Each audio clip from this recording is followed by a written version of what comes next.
PlayStation ain't dead, dead. PlayStation ain't dead, dead. PlayStation ain't dead, dead. PlayStation ain't dead, dead. You heard what I said. PlayStation ain't dead.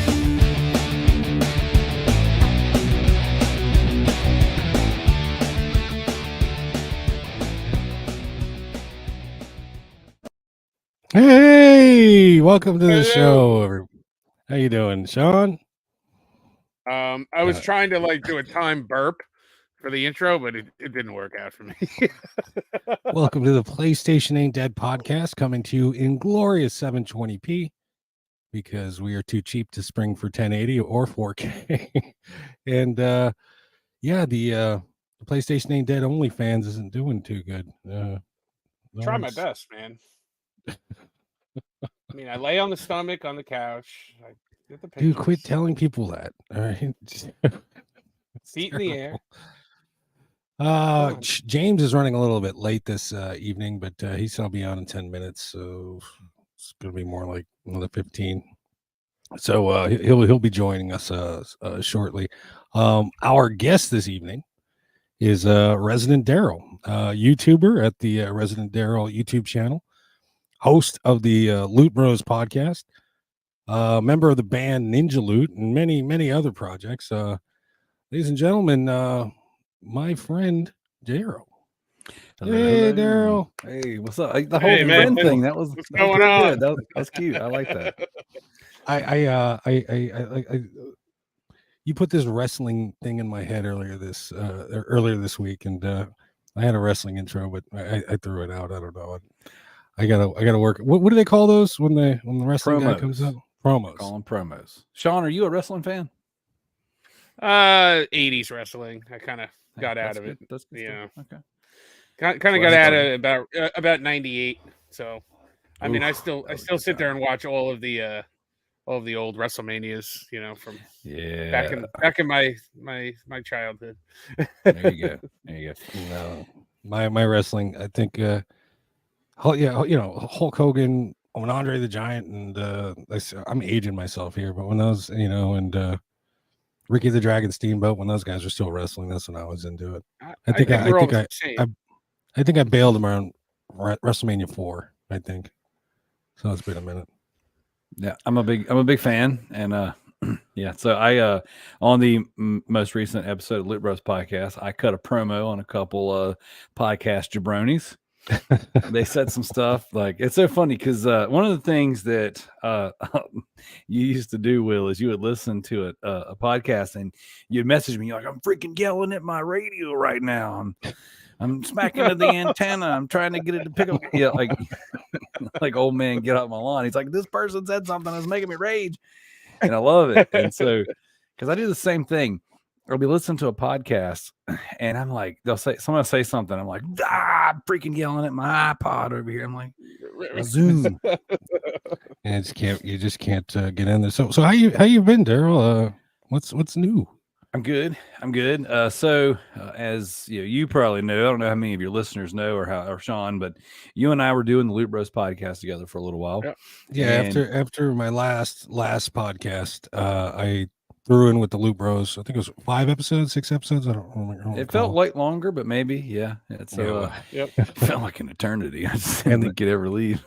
And then I brought my podcast Jinx, and that podcast went. So it's funny. I made the joke the other day that I went nuclear and torched my whole show so I could get just wash out all the co-hosts and start over. I was like, guys. Well, I was trying to reel him in though. I was trying to reel him in that whole time. I said, what are you doing? We were supposed to start something. I'm on this other thing. Yeah, that's what he said. He said, oh, by the way, thanks for that $20, Sean. No, he said you guys were going to do a thing. And I said, hey, in the meantime, come over here and do a thing with us. I said, there's no commitment over here with the Loot Bros. Like, I'm the Loot Bro. And then my goal is my show is I come and talk video games with my friends. So come and go as you please. Use us and don't feel bad about it. And so I messaged everybody. I was like, guys, scheduling's getting kind of crazy. We had taken on some commitments with church, and we coach soccer, and my daughter's in volleyball, and my kids are in karate, and all this stuff. And finally we had run out of days. And I said, man, you know what? I'm just going to bring everyone in and then torch the whole building. And then I'm just going to walk away. And so I blew up the podcast, took about 4 weeks off to kind of like rest and figure out what I was going to do next. And then it was cool because a handful of people had reached out. They're like, oh my gosh, my favorite show. I'm like, I'm so sorry that you never heard of another show everything is better than ours. I don't know. You're not supposed to fall in love with the first one. You're supposed to like, okay, that's something. So some people from across the pond, some friends reached out, and like I know for a fact, one of them I've been able to do an episode with, and I'll do more episodes with.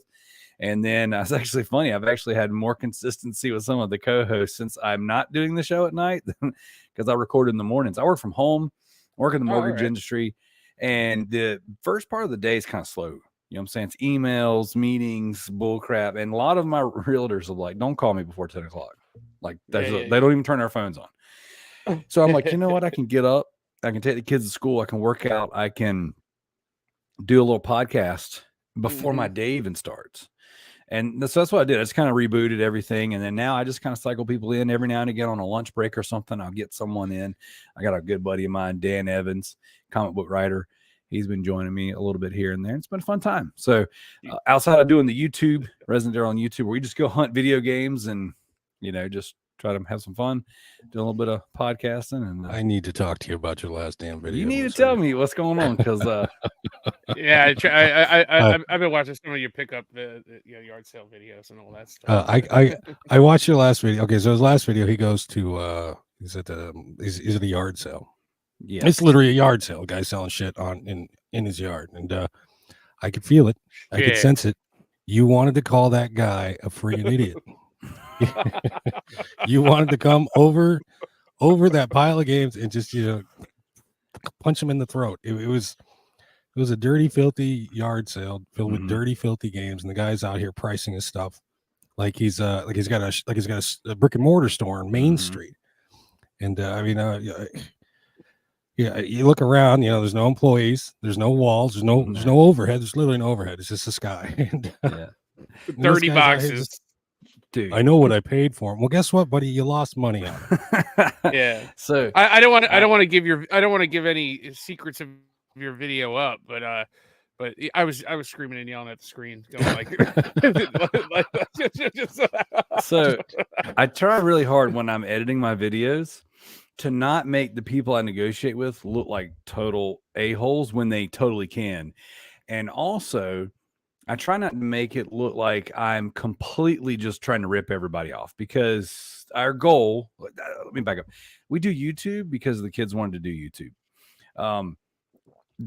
I've been game hunting my whole life. I said this, I was a guest on Will's old podcast, and like, basically I would build up a collection up to 300 and then just dump it and then start over. And I don't know why. It was just kind of like, I'd get to about 300 games on a system and then just go nuclear and just get rid of it all and start over.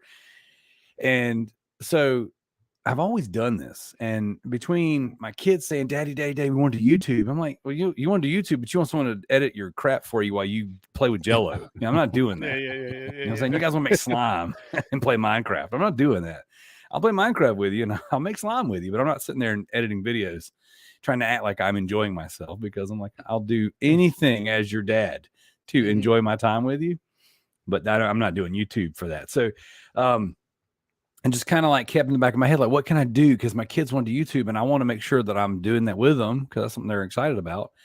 But I was like, I got to make it to where it's something I enjoy doing.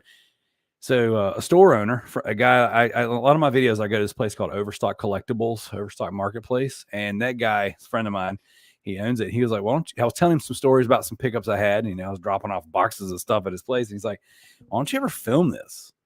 I was like, what is this filming that you speak of? And I actually stumbled across a video from a guy. He used to be NC Picker. He's ADH Dave now. And it was like a Facebook reel or Facebook video that was offered to me because Zuckerberg's always listening. So when this guy had said, you should do this thing, Zuckerberg was like, hey, I can send him a video. And so thanks, Zuck. He sends me the video, and I see this guy find a bunch of Pokemon games at a yard sale. I'm like, whoa, dude, that's really cool. Wait a second. I hate being on camera. Like it's not my favorite thing to do. All right. And so like I don't want to walk around with my little friggin' GoPro and my little thing like, oh, look at me, where's my filter? You know what I'm saying? This is not it. I'm never gonna be that guy. But you got to get that O face. Oh, So but there he is. But with the idea of turning the camera around and it just being like a little body cam, I'm like, oh wait, that's I can do that. So we started filming the videos, and then as I edit them and I put them together, I'm kind of learning. I'm like, man, sometimes people are very difficult and they get really weird when they see the camera. Now it works one of two ways. Sometimes people are like, oh, you do YouTube? Let me just give you my stuff. Like, nice. It's really wild. And then sometimes it's like, there's a camera. Holy crap. You're probably rich. $20 for this NCAA 2001. Well, I gotta say, I've watched a lot of like similar videos that people do. I think you do it in a very respectful way. Where, like you said, you're not trying to make the people look like idiots.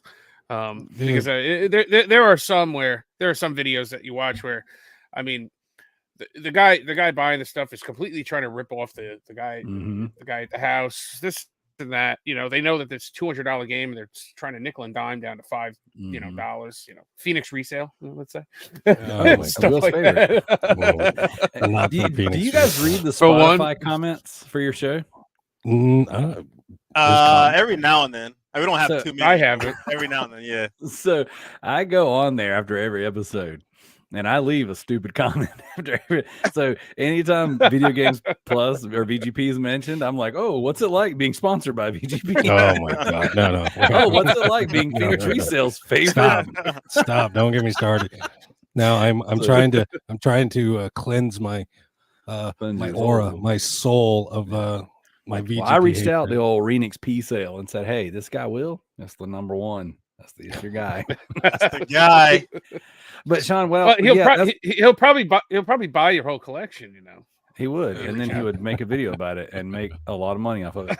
So when I edit my videos, I do try to be respectful, and I have so much B-roll of making people look like a-holes. Like it's crazy. And that video in particular, like it took me a while to edit it and put it out. And honestly, between everything we had going on at home, like just it's that time of the year. There's an event everywhere. We're finishing up sports here and there. So I actually didn't put out a video for almost 2 weeks. And when I did put it out, I had been sitting here and I showed you guys my workstation earlier. And so it was like the video's sitting up here being edited and I'm over here working throughout the week. And I do a little bit. I'm like, dude, like so many of these boxes had cool stuff in it, but there were dead roaches in it. I'm not freaking touching it. I'm not. And then it's like, you see the way respectful. Yeah, like you see the camera, right? It's like it's in the camera. So like, okay, if I say at the end of this video, I only picked up $30 worth of stuff from this guy, but there was probably $300 worth of stuff I could have picked up, but there's dead bugs in that one, and that's where the good stuff is. I'm not freaking touching it. I'm just not doing it. And it doesn't mean that the stuff that I did buy isn't tainted with, what I'm saying, like Scuzzy, as what's his face? I'm just Key would say, but like. It was crazy. So like a lot of that stuff, and there were sometimes we would open up I was like, you could see it on my camera. There's freaking dead crap in there. I was like, no, or mouse droppings. Mouse? Oh, okay, droppings. Yeah, and then, dude, no joke. So like, what I didn't show was when we walked up to the place. A lot of times, I try to be I try to be super respectful of my camera, and it's a yard sale, and this dude's garage was so completely jam-packed. Like you couldn't walk in there. He says his entire house is like that. He says he hasn't been in his attic in 10 years. There's so much stuff. So when I got there, his yard was full. His porch was full. And there's a point in the video where he references a PlayStation 2, but I don't show how bad a condition it was. I really wish I would have. Man. But dude, it looked like it was a freaking roach motel. Like it looked like animals and things were living in it. I'm like, I can't. And he's like, yeah, I was trying to get $100 for it. I was like, oh, you got any controllers or memory cards or anything? There might be some around here. So in my video, I tried to limit the amount of, because I had easily 30 minutes of footage with this dude.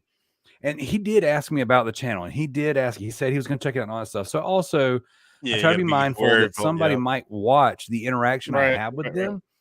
And I don't want them to walk away going, man, this dude this dude made me look really terrible, even if you really did look that terrible. Darrell, that's just one view. Don't worry about it. Get their view. Yeah. And who cares? You are a filthy reseller, sir. I am. I am. You need to lean into it. And that reminds me of a PS4 that somebody gave me. To the HDMI port was broken on it, and I said, I'll try and fix it. This and that. I pulled that thing apart, and that thing was loaded to the gills with dead roaches, man. I had it. I took every piece apart, put it outside, washed it. I mean, this and that. It took a week to get every ounce of roach off the damn thing. I tried to fix the HDMI port, but the Sony used such a thick freaking board.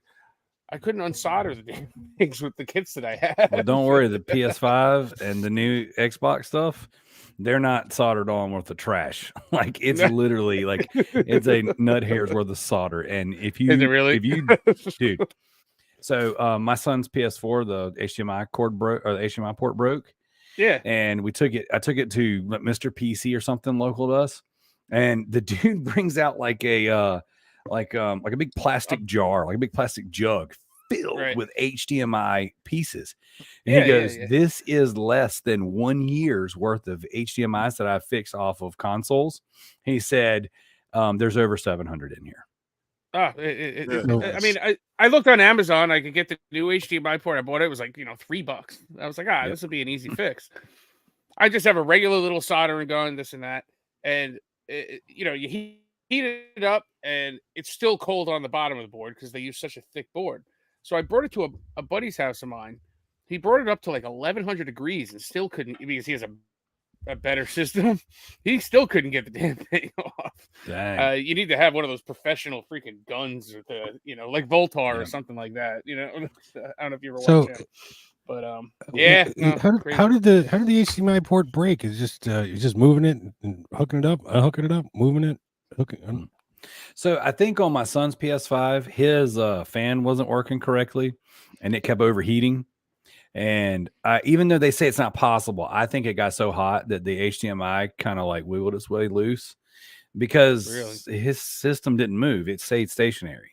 It was in his entertainment system that's open.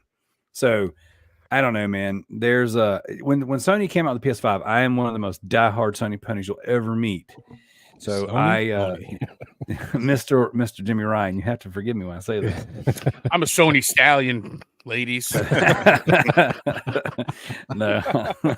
Well, so now I got all these horse jokes in my head. So are we Rich Review Tech now? What are we doing? When the Clydesdale himself, Mr. Jimmy Ryan, said, hey, they said that they could manipulate the fan speeds, that devs could send updates to change how the fan like regulates in your console. And immediately I was like, red flag, like, no, please don't do that. Please don't do that. Because what's going to happen is you're going to send out a patch. You're going to have a poorly optimized game and it's going to overheat your system. And there's certain games that when I put them on my PS5 or I play them, they run so poorly, it overheats nearly instantly. And I've taken my panels off. I cleaned my system. My system sits 18 inches off the wall on the top of an entertainment system that's not, it's like on the top. It's not closed in. Hold on. Vertical or horizontal? Horizontal, baby. We don't do vertical in this house. That's right. Nah, vertical is the way. You gotta do vertical, man. No, dude, that liquid metal is death. I don't believe in the liquid metal fake. thing. Oh no, fake news. No, That guy, I gotta know what he's talking about. China. He did something. Was it Terminator 2? It's gonna look like. Yeah, I was just gonna say it's gonna look like the Terminator. That's what's rolling around in there. And if you tip that thing up and down, he's gonna come loose and just wreck shit. The T-1000 through his hand. Yeah. So I don't know how it broke, but it's broken. Well, actually, it was broken. We got it fixed, and his PS5 runs like a dream. But his was I bought him the digital one. Well, he actually saved up his own money and bought himself the digital one. But we had nothing but problems with the digital one. I've got the launch day physical, and aside from certain games, kind of making it overheat occasionally. What games? So there's this game. It's a World War I game. Light in the Darkness or something like that. It's an indie game. It's free. It's a 1 hour platinum. I was listening to a podcast. Dude was like, yeah, my friend made this World War I game, blah, blah, blah. It's awesome. I literally I like download it, turn it on, overheats my console instantly. Like it didn't even play, it didn't even run. Not to mention, it looks like it could run on a freaking Android. You know what I'm saying? So that game overheats my console, and then Spider-Man 2 overheated my console 3 times. And the final cutscene of the game, it crashed. It overheated. Are you serious? That's Well, crazy. actually, this is a good little PSA announcement that's making me think about it. A few months back, I watched some video where they were saying the competitive players were hooking in their joysticks. Their in the back dongles of were the melting in the back. Yeah, and the dongles were melting. What? So a little bit Really? after that, I always have like this headphone set. I always have the dongle in the front, and I'm so annoyed because I take it out because I got to charge the headphones. You know what I mean? I'm going back and forth. So I kind of forgot about it, and I said, "Well, what happens if I plug that dongle in the back?" I plugged it in the back, and my headphone reception was crap. I couldn't get like 15 feet away from the console, and I had it there for about a week, and the thing just started flittering out. And I felt back there, and that thing was the dongle was so hot to the touch. I was like, those USB ports on the back of the console, don't put anything in those. There's a PSA for you. Don't put anything in them. Yeah, you know me, guys. My PS5 is it's a PS4 machine, and with occasional upgrades. But I've had mine day one. Never had any issues with either. I got 3 of them. Haven't had an issue with any of them. Luckily. Well, yeah, we've had a lot of issues with one. Yes, man. So well, you gotta have 3. I got 3. Exactly. I got the Spider-Man PS5 under the Christmas tree right now. are you kidding me? Yeah, so I bought it for my son. I pre-ordered it from the little guy that just barges up in here that interrupts me every single time I podcast. I told him his birthday is like 3 weeks after Christmas. And I said, he's a huge Spider-Man fan. And I bought him the PS4 Pro, the Spider-Man PS4 Pro. And so my oldest has a PS5. I got a PS5. And he was like, I really want one for Christmas. And I was like, well, I'm going to buy Spider-Man. I'm probably going to buy the controller. May as well buy the console while I'm at it. And so I bought it for him. And I said, all right. So we did this big unboxing in the house. We took everything out. We set it all up. We touched the controllers. And then I put it on, packed it up, put it under the tree. That's the worst, dude. It was awesome. So he came in here. We were actually wrapping everything last night, and it's been in the house for months. It's been sitting in my my closet, just on a dresser. Just so you walk in my closet, it's like, oh, Spider-Man 2 console. Hey, Yeah, he's gonna remember that when it comes time to put you in a home. So yeah. Well, this is what I did. I've given him multiple opportunities to tell me, Dad, I don't want to give up all of my Christmas and my birthday for the PlayStation. I just want. That's because you want it yourself.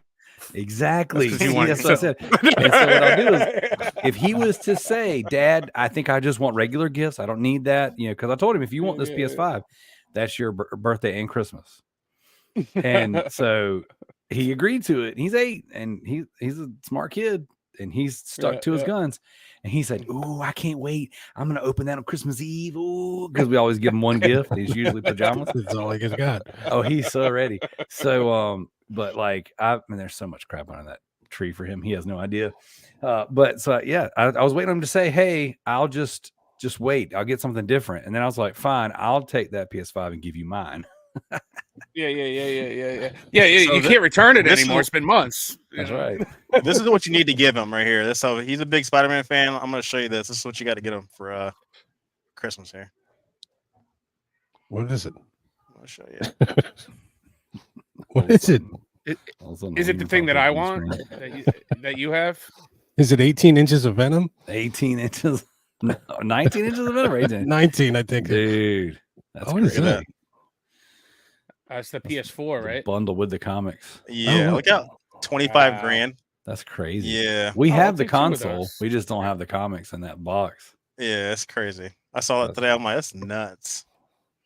That's why you're gonna get it. No, hell no. It's not official.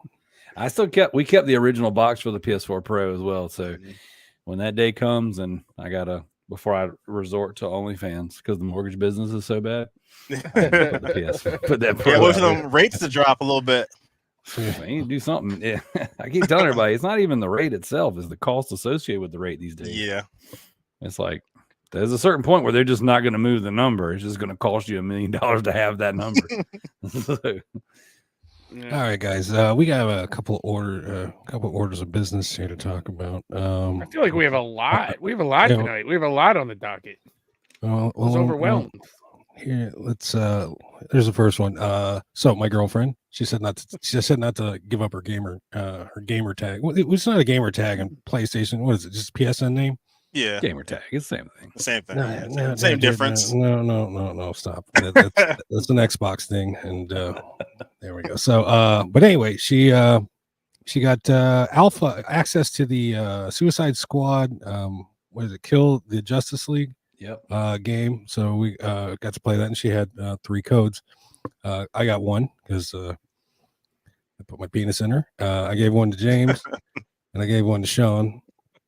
And well, we can't talk about it. Yeah, we can't say quiet right now. Yeah.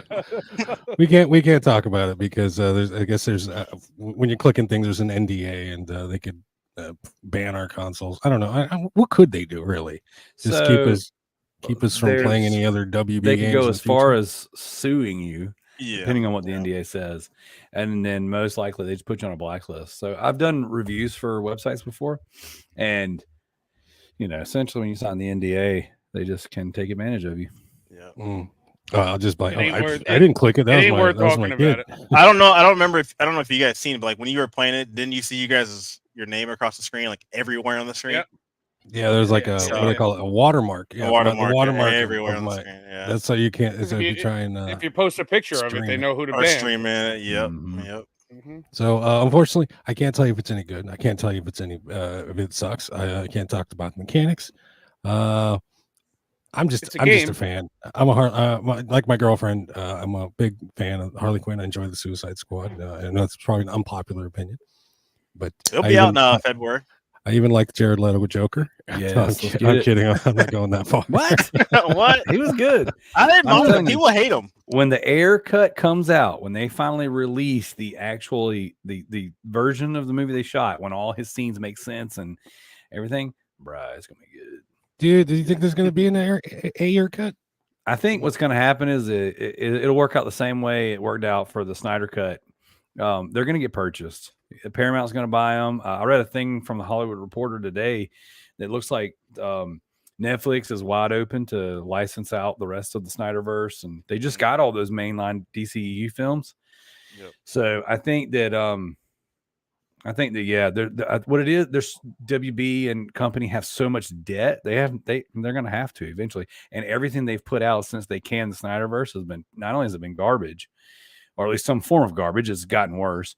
But like it's underperformed because you pissed off your fans, and even the ones that Batgirl that they filmed the whole movie and then they don't even put it out. Like even put it out on Max. Like just put it out. You filmed it. No, I'm very happy that they trashed and got rid of that. I can't imagine.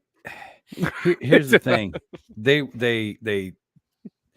Man, I'm telling you, I'm deep on this conspiracy theory with the Snyderverse stuff, so I'm trying to refrain. I think that they wrote that movie off. I think they just wrote it off. Yep. Yeah, they're like, we're so far in debt. This isn't going to help us. This isn't going to be $1 billion film.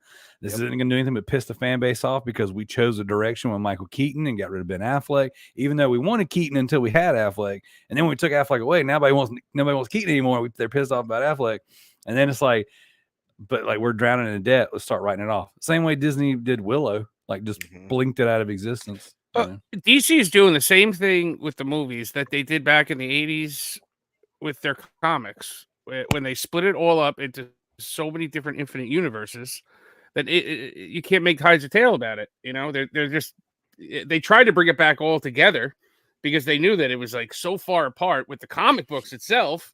And now they're doing the same thing with the movies by like continuing on with those storylines, and it's just ridiculous. Well, they have a pattern where they bring everything to a crisis, they blow it up, everything spreads out splinters, and then they bring it all back to a crisis and they blow it up and they do it again. So every 5 to 10 years is a reset, and it works. in theory, that's a good way to reboot, refresh, bring in new talent, and do different things with your mainline characters. Because I mean, we're 80 years deep in some of these guys, and they're still out there in Gotham, still out there punching people in the nuts. Yeah, but it's like back when they were doing that with the comics, the reason why they tried to bring it all back in is because their comic sales were trash because nobody could follow along with the storylines anymore. Well, I mean, and nobody remembers that. It's terrible. Like I'll say both sides, Marvel and DC. Who even knows what's in the main continuity anymore? Because I get the multiverse thing has splintered everything on both sides, and I don't know. I wish they would make the only movie I wish they would make would be a Secret Wars movie. Marvel. I think that's happening. That's in the timeline. Yeah, I know it's in the timeline, and I know they're going to screw it up, and it's not going to be the books. It's going to piss me off. I'm going to bit mad. Has the Marvels come to streaming yet?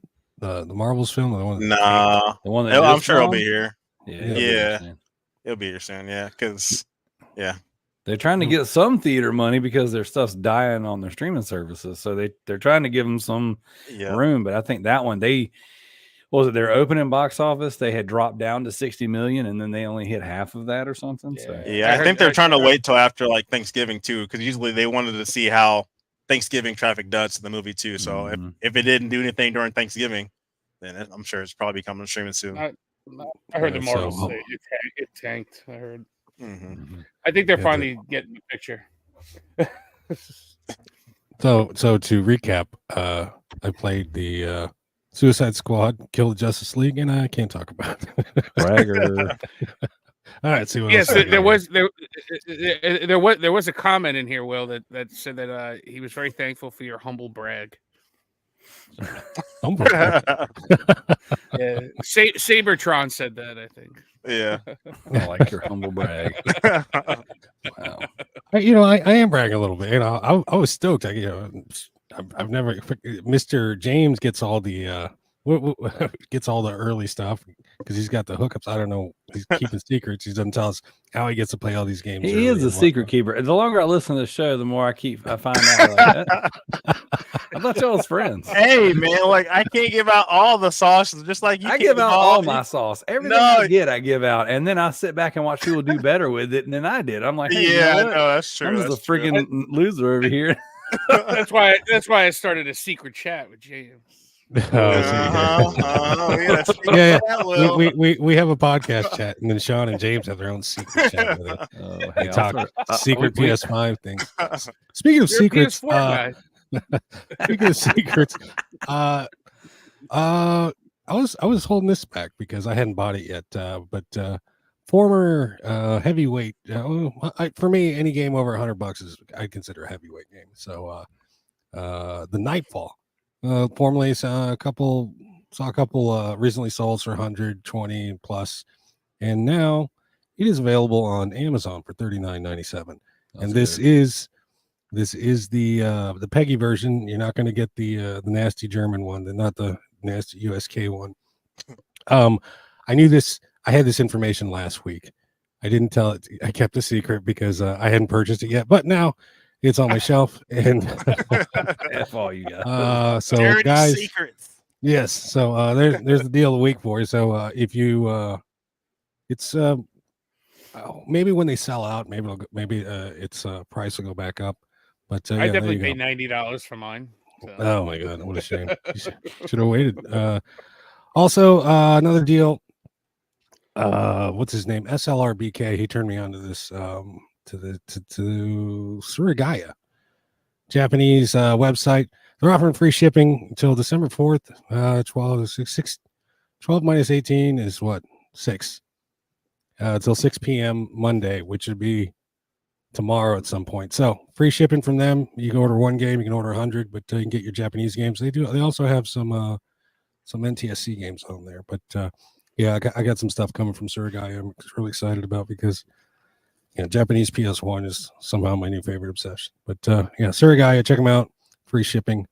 And I love how VGP just keeps rebranding themselves, and you guys keep falling for it. It's like, oh, sorry, guys. The Japanese movie. We got a new name. Look at this, guys. Completely original first print Nightfall, $39 on Amazon. Oh no, VGP. dude! God damn it, Darrell. They've opened the warehouse again. Found all these random copies of this game that just kept printing. I mean, just I know, right? They keep fucking. They keep finding stuff. It's just poor management. All right, see what else is going on. yeah. I got no fear. I buy from VGP all the time. But There you go. Yeah, that's what it is. It's I'm not 'cause gonna pass up a deal, man. I'm the proud owner of Painkiller, Siberia. I'm just mad they took off because that was a little honey spot right there. Look at James is like, man, I've been sitting on that for 4 years. I was, man. PS5 came out. I found this little site. I'm like, man, perfect. I can get all these games. He was like, that was one of my secrets. It was, man. That's that other secret chat. oh man. Don't worry, there's still a few more sites that are a little. Yeah, there is. I love how Woot got blown up. And No, man, yeah. That was my forever. It was my spot. Oh man, Woot was for about 2 weeks. Woot was like, oh, I was like, the problem with Woot, they very rarely change the selection. I mean, within 2 weeks, I owned every game that was on the Woot thing. Like I was just buying them because they were cheap. You are a shopaholic, really. Dude. It's a problem. It was like there's only like 20 games at a time, man. What are you talking about? Only 20 games. All right, let's see what else we got here. I get 20 games. I got to make a video about it. He gets 20 games. He's like, oh, it's just another Tuesday. Tuesday. I was gonna save this meme, but I might as well throw it up now. Here we go. Me watching James and Sean buying up every damn video game. That's hilarious. You gotta love Gilbert Grape. Hilarious. All right. Let's see. Adults only Nintendo N64 app for Japan. Seems GoldenEye. And what's this other game? Jet Force Gemini. I'm not familiar with that one. Yeah, they're rated. It's a title by Rare. Both of them. They're rated Z in Japan. I don't know. What's Jet Force Gemini? Is it a shmup? Sounds like a shmup. That's the game's pronouns. It's a third person shooter, basically. So it's the shooting, it's the guns. Yeah. Well, but all those games they're made by Rare, who did Perfect Dark and Conker's Bad Fur Day, and they're owned by Microsoft now, obviously. So Nintendo's in cahoots with Microsoft. So I guess they're giving them the rights to put them on the online service. So I could see which is a good thing. It's going to lead to Conker's getting on the online service, which is great because I mean it's a very expensive N64 game. So there's Xbox 360 version. Yes, it's different. I think I've sold that one before. It's an OG Xbox game. Sorry, not a OG. Yeah. But they remastered it. Yeah, well, I think it's a missed opportunity. I mean, you got an adults only channel. Where's the booby anime? You know what I mean? You know what I mean, right, Darrell? You know what I mean? Darrell. Another thing. Darrell is a huge anime fan, and the bigger boobies. All animes. Bigger the boobies in the anime, the more excited that man gets. All of it. One of my pickups today is anime, and I posted a picture of it today. And this guy wouldn't get off of my back about like which character I like the best. I said, I don't even know. I just took it out of the shipping box. He has like 30 comments. Is it good? Which character? Which character? Which character? Is it Mikey? Like, I don't know. Is that your waifu? Is that Sean? Is that your waifu? Is she bae? Yeah. Darrell, stop. You're gonna offend some of our listeners. Dude, so check it out. I used to do this little. I was sitting on the can playing the Portal, and the guy kept texting me. So I used to do this little bit. One of my old podcast hosts, he left and started an anime podcast, and it was called the Toriyama Experience. So every week I would go on the show and be like, "Hey guys, don't forget to check out Frosty's new show, the Walkie Talkie Teriyaki Experience." And I would say some kind of like just something mildly insensitive. And then I said I would always follow it where they talk about waifus and husbando blankets. Husbando. No, waifu pillows and husbando blankets. And dude, first off, the comments I would get every week were freaking hilarious. But then because it really riles up the anime nerds. And then you can't call them nerds, dude. Sorry, the enthusiasts, the anime enthusiasts. Yeah. But then oh boy, but it's not funny you talk about my husband. Oh, jeez. Okay. Let's see what else we got in the news. GTA 6 trailer drops on. Let's go! Finally, November 6th. You're really excited about that, James. Yeah, man, it's been too long. Shit. I missed it. 4 days on Wednesday. Huh? I missed it. What? I was responding to a comment. GTA 6 trailer. Okay. They're gonna do a trailer talking about. They're They're gonna do another trailer. I don't care. You guys can talk about it. PlayStation ain't dead. Body pillows coming soon. Yeah. Get that husbando blanket. I know a guy up in I know of a guy up in like the Buffalo region that would probably really like that body pillow. Wonder who Are you it talking could about be. Mystic? Anyway, GTA 6 trailer drops. When was the last time any of you guys played GTA 5? 2013. Wow, really? What about Yeah, you? it's probably been around there. 2013, 2012, probably around there. 33% through with the game and never finished it. Never. No, I want to say mine was probably 2017. Actually, I think I probably played like online at some point, but that's probably about it. It's sitting on my place. I haven't played it since 2016, I'd say, for me. But it's just sitting on. I just can't bring myself to delete it. I mean, I should. It'd free up a lot of room, but I own I don't two or know. three. I own 2 or 3 copies. I've never played it once. I got it on the PS. I got it on every Really? system it's been released on. You haven't played it at all, even in story mode? Nah. Yeah, you gotta play at least in story mode. My favorite thing I used to do is where it's just waves of enemies and you just try and survive as long as you can. And I can't remember what the name of that stage was, but that was like my favorite thing to do on that game. But Like the raids and stuff kind of thing. no, it's you know how I don't know how to explain it. It's been so long since I played the damn Call thing. it I don't horde even mode. I don't even know what the hell I'm talking about. But no, it's you got all these missions, this, that, and the other, and you just post up and just waves of people, and you just got to keep firing and shooting and firing and shooting until go see how far you can get. But anyway, yeah.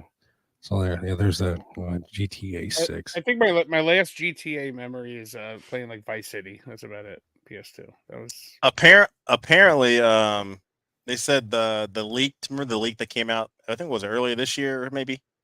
Yeah. Of like some partial gameplay of it. Apparently that was done by one of the developers' kid leaked it out. Oh, nice. Did Yeah. he get grounded? Was he Yeah. I thought that the person who took credit for it was like a super autistic hacker. Did that? Oh, I come think out? I think you're right. Yeah, no, that you're Did right. that So not? I remember that when that came out, but then I read something today that it was like this page that follows, like that's all about GTA. That it was it's actually it was actually someone, and maybe it could have been. I don't know if they're trying to change the topic or whatever, but Right. that's what they said. It was the developer or somebody that was helped making it son that leaked it out. So a couple weeks back, I was texting back and forth with Darrell in our secret chat because we have a secret chat. Darrell and I. Oh, do you really? I thought you didn't believe. I thought you didn't believe in secret chats. No, I do now. dare you. If you can't beat them, join them. So Darrell and I in our secret chat, and we were talking about recent game fails. And I gave Sean and James. I told you guys I wanted you to think about and share some recent game fails, and I had one.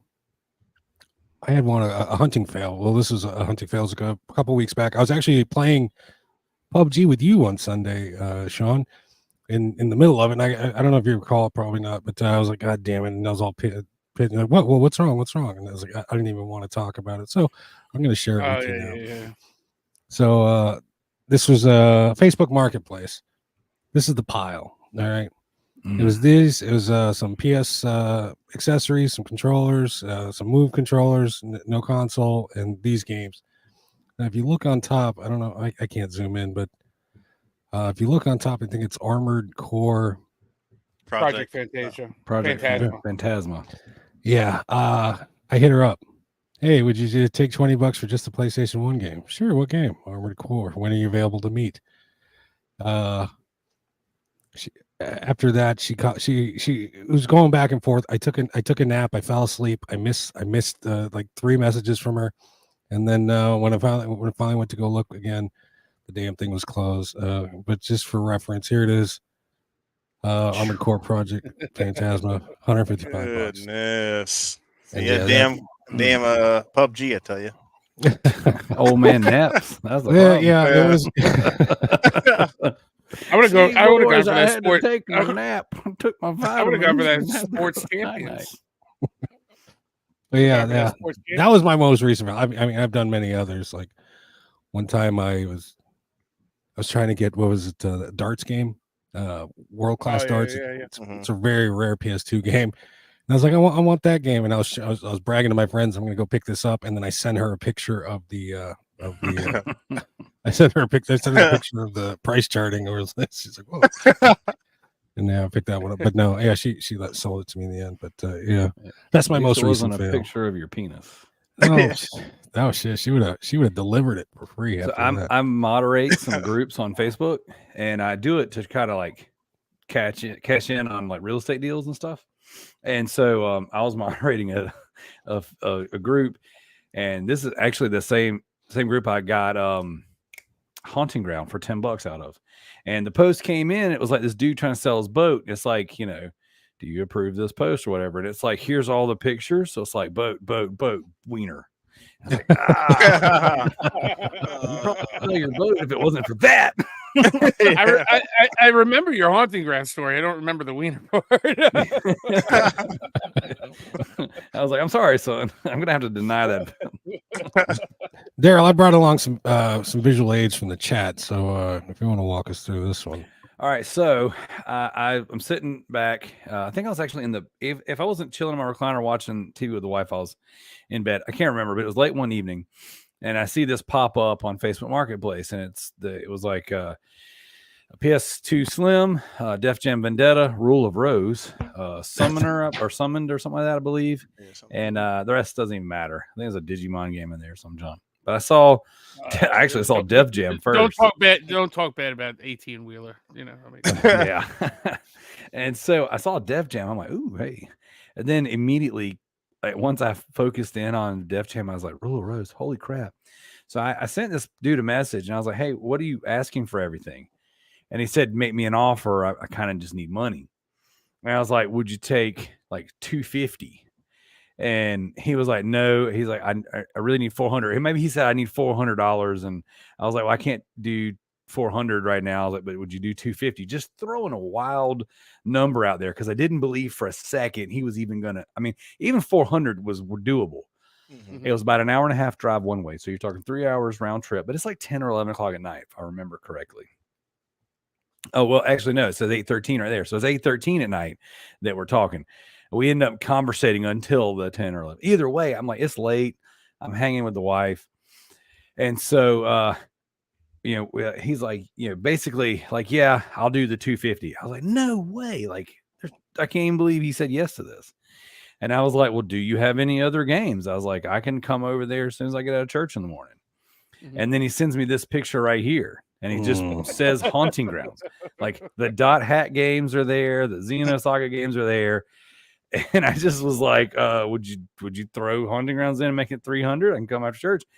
And there's a long pause between. I would start thinking that this is some sort of troll going on here. Yeah, all for sure. 100%. So I didn't think any of this was legit, right? Got the Dot Hack set too. I think, is that Xenosaga 3 I see? Yeah, it's all the bangers. I think there's Suikoden in there. Suikoden. Suck it in. Suck it in. Squeak it in. Stop it. Soak it in. So then he texts me back. I mean, there's probably I don't know, 30, 40 minutes in between the last message right there. But he's like, someone wants to meet now. I'm sorry. And I was like, dude, I mean, it's 3 hours round trip. I was like, I'm not doing that tonight. I was like, but if you're good for tomorrow, I was like, just let me know if they fall through. And then he responds back. He says, they sent me $100 to hold it. And I'm like, oh, I see where this is going. Yeah. You're going to ask me to send you more to hold it, blah, blah, blah. Well, I don't. And then I reach out the next day. And I'm like, hey, man, how did it go or whatever? And he was like, they ended up not getting the haunting grounds and all the other ones in there. And he goes, I think I might just hold on to those for a little while. He's like, but they did come and get them. And he didn't try to do anything weird or whatever. But I sent that to Will and I was like, dude, that's the closest I've ever been to getting Rule of Rose. And it's very possible that wouldn't have worked out even if I would have jumped out of my chair, jumped out of my bed and ran to it. But I was like completely just spitballing. I was like, dude, I can do 250 tonight. And I don't know why I said that, because even like the most recent comps on that thing were like between $700 and $800 on that one game. So $400 was a very fine and fair price for that whole bundle.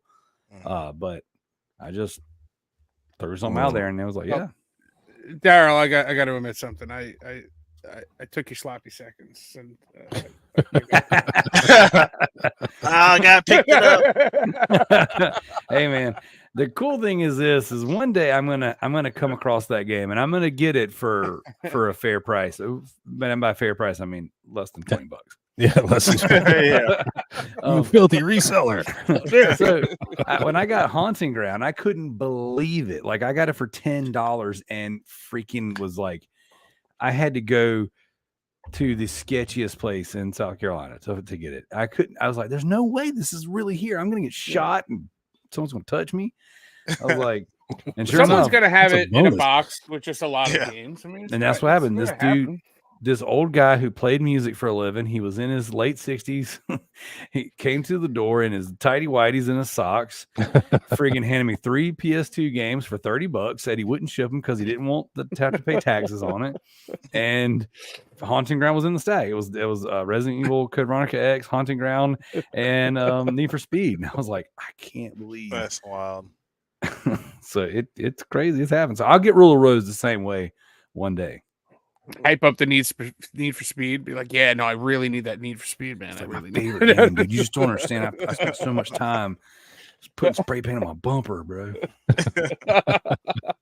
What about you, Sean James? I got any stories you want to share about? I mean, there's a couple. I guess I'll go with this one.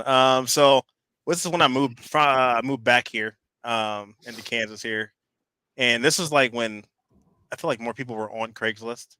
So I was kind of searching, doing the Craigslist thing, looking for games, things like that, checking that, multiple times a day. I came across this post of this guy selling some games, and I really can't remember what it was. It was just, I think it was maybe some Dreamcast stuff. And so you did the thing where, hey, you got any other games that you might be willing to sell? I was like, oh, I got a bunch. Come to find out, this guy, he buys storage units. So he had a ton of games, and so he started sending me pictures and what he had, and I was like, all right, I gotta jump on this quick because I don't want somebody else to snipe it from me. So I'm messaging the guy. I'm like, I'm at work. He's like, hey, if you can meet here now, you can buy them here. So I'm like taking my break. I gotta take my break from work. I'm trying to rush. And I don't have enough time to kind of like look through everything. So everything on the top is kind of like, good to go. I'm opening some cases, for the disc and make sure the discs and stuff are in there. Everything's great. There's like some bangers, and then there's, PS2, there's Dreamcast, there's PS1. I mean, everything. So I end up grabbing everything. I'm like, I can't wait to fucking go through all this stuff at home. Going through, get to work, done with work, get home. And I'm like sorting everything out, and a lot of the like heavies in there were like burnt disc. So I think he or whoever the storage locker he bought it from used to work at a game store, and so they had the disc, and then they would burn the disc but like the manual, it was actually the actual manual and the actual like The case. Yeah, case. But there was like a burnt disc in there. I'm like, you're fucking kidding me. Did So you end up I completing them? No. So I reached out to the guy. I'm like, hey, you got a? He's like, well, I think I got a case full of like just CDs, like a CD case laying around here that should have those games in them. And so he tried to play it off like, oh, I'm still looking for them, and he just ghosted me. I'm like, this motherfucker. So I ended up selling those separately. Yeah. I just sold the set. I'm like, oh, you're killing me. So it wasn't a total loss, but it was just the fact that some of the heavy That's shit. a shame. That would. That's a crying. That would make my heart fucking sink. I'll be right back. I really don't. I don't have like a crazy story like that. I don't shop like that. I don't do Facebook Marketplace. I mean, when I see something, I get it. You know. I mean, some regrets I have. I mean, they're minuscule to yours, but it's when I pre-order something from Japan, and then 3 months later it comes out in the U.S., and then I have to get the U.S. one. Worse. That bothers the hell out of me. So such a problem. Yep. And the reason why if I see, I buy. Okay, like James always says, why don't you wait on getting the Maddens or the Just Dances or this or that? I'm like, because then I forget. I just forget. I have to get it right away.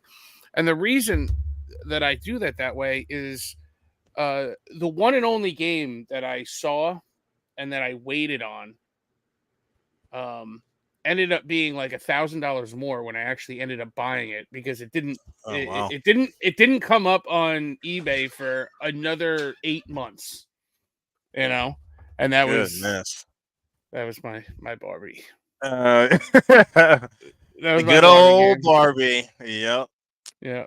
You gotta like that a Sam Hain shirt with a Barbie game right here. It's a screenshot of that, guys. There we go. No, but I saw it on eBay like in April, and it was expensive. But I was like, all right, well, I'll let it sit there. I get paid next week, you know, this and that. Literally a day before I got paid, it sold. I was like, all right, I'll wait around for another one. The other one didn't show up on eBay until September. So, and it was like $1,000 more than what it was, and I was like, God damn it! So I said, pull the trigger now. I'm done with because the next one's going to be another 1,000 more. The next one's going to be another 1,000 more. Now, did you guys get the most recent drops of Super Perils and Baking? The what? So Super Perils and Baking, they did a physical release. They had one box set that did a 500 run drop like 2-3 months ago, and then Black Friday did the last 425, but they're in a different box set. And that's what system is that for? I haven't heard of it. It's for PS4. Oh, okay. That might be why I don't. What are we talking about? The name of the game? Super Perils of Baking or in Baking. Yeah, it's an indie game. Oh. There's a podcast called Sacred Symbols, and then Colin Moriarty, the dude that he runs the podcast, he owns Lily Mo Studios. So Habroxia, Super Perils of Baking, and Habroxia 2. What's the other one? Twin. Oh, what's it called? Anyways, there's like a brick breaker. Anyways, they're little indie games. They're cool games. A lot of them are really good. But Super Perils of Baking or Super Perils and Baking, whatever it's called, they did a 500 run drop, and I think they were packaged in like a Super Nintendo box, and there's a couple physical goods with it. And then I'm looking at it right now. I remember when this came out. I remember it. Yeah. Twin Breaker. Go for it. Twin Breaker is the other. Yeah, Twin Breaker. But there was a 425 drop for Black Friday, but in a different, I think in a Sega themed case. I'm not sure. I'm part of the Patreon, but I don't. Yeah. I was out and about, and I was like, there's no way I'm going to sit at my computer and have my wife just kind of wait on me and go, hey babe, wait, I'm waiting. This is going to sell out in 30 seconds. Let me try to spend. It's funny because somebody offered me. Somebody offered me to sell me Twin Breaker today, and that's the only reason I knew the name. Yeah, I think there was a Vita release for that. Didn't this come out like a year ago or so? Because I'm looking at it right now. The digital version did, yeah. Yeah, there's looks like there's a Patreon. They have a Patreon. That looks cool though. Through the so the sold out. Yeah, looks pretty dope. It was like a Super Nintendo box. Let me see if I can upload it. Yeah, it's definitely on eBay for $5,000. Yep.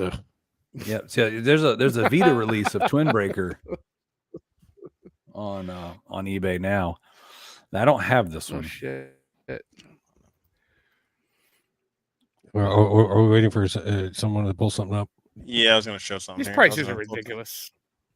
Yeah, they're crazy. Let me copy the link. Yep. What it was the Patreon. I'm just Patreon got first astonished access at these to it. prices. Oh, stop it, Sean! You buy anything. Speaking of Sean buying anything, I saved Sean's ass earlier this week. He was going to make a play for this. This is the Yorkshire T PS5 controller. Don't do it, Sean. James was. I'm gonna do it.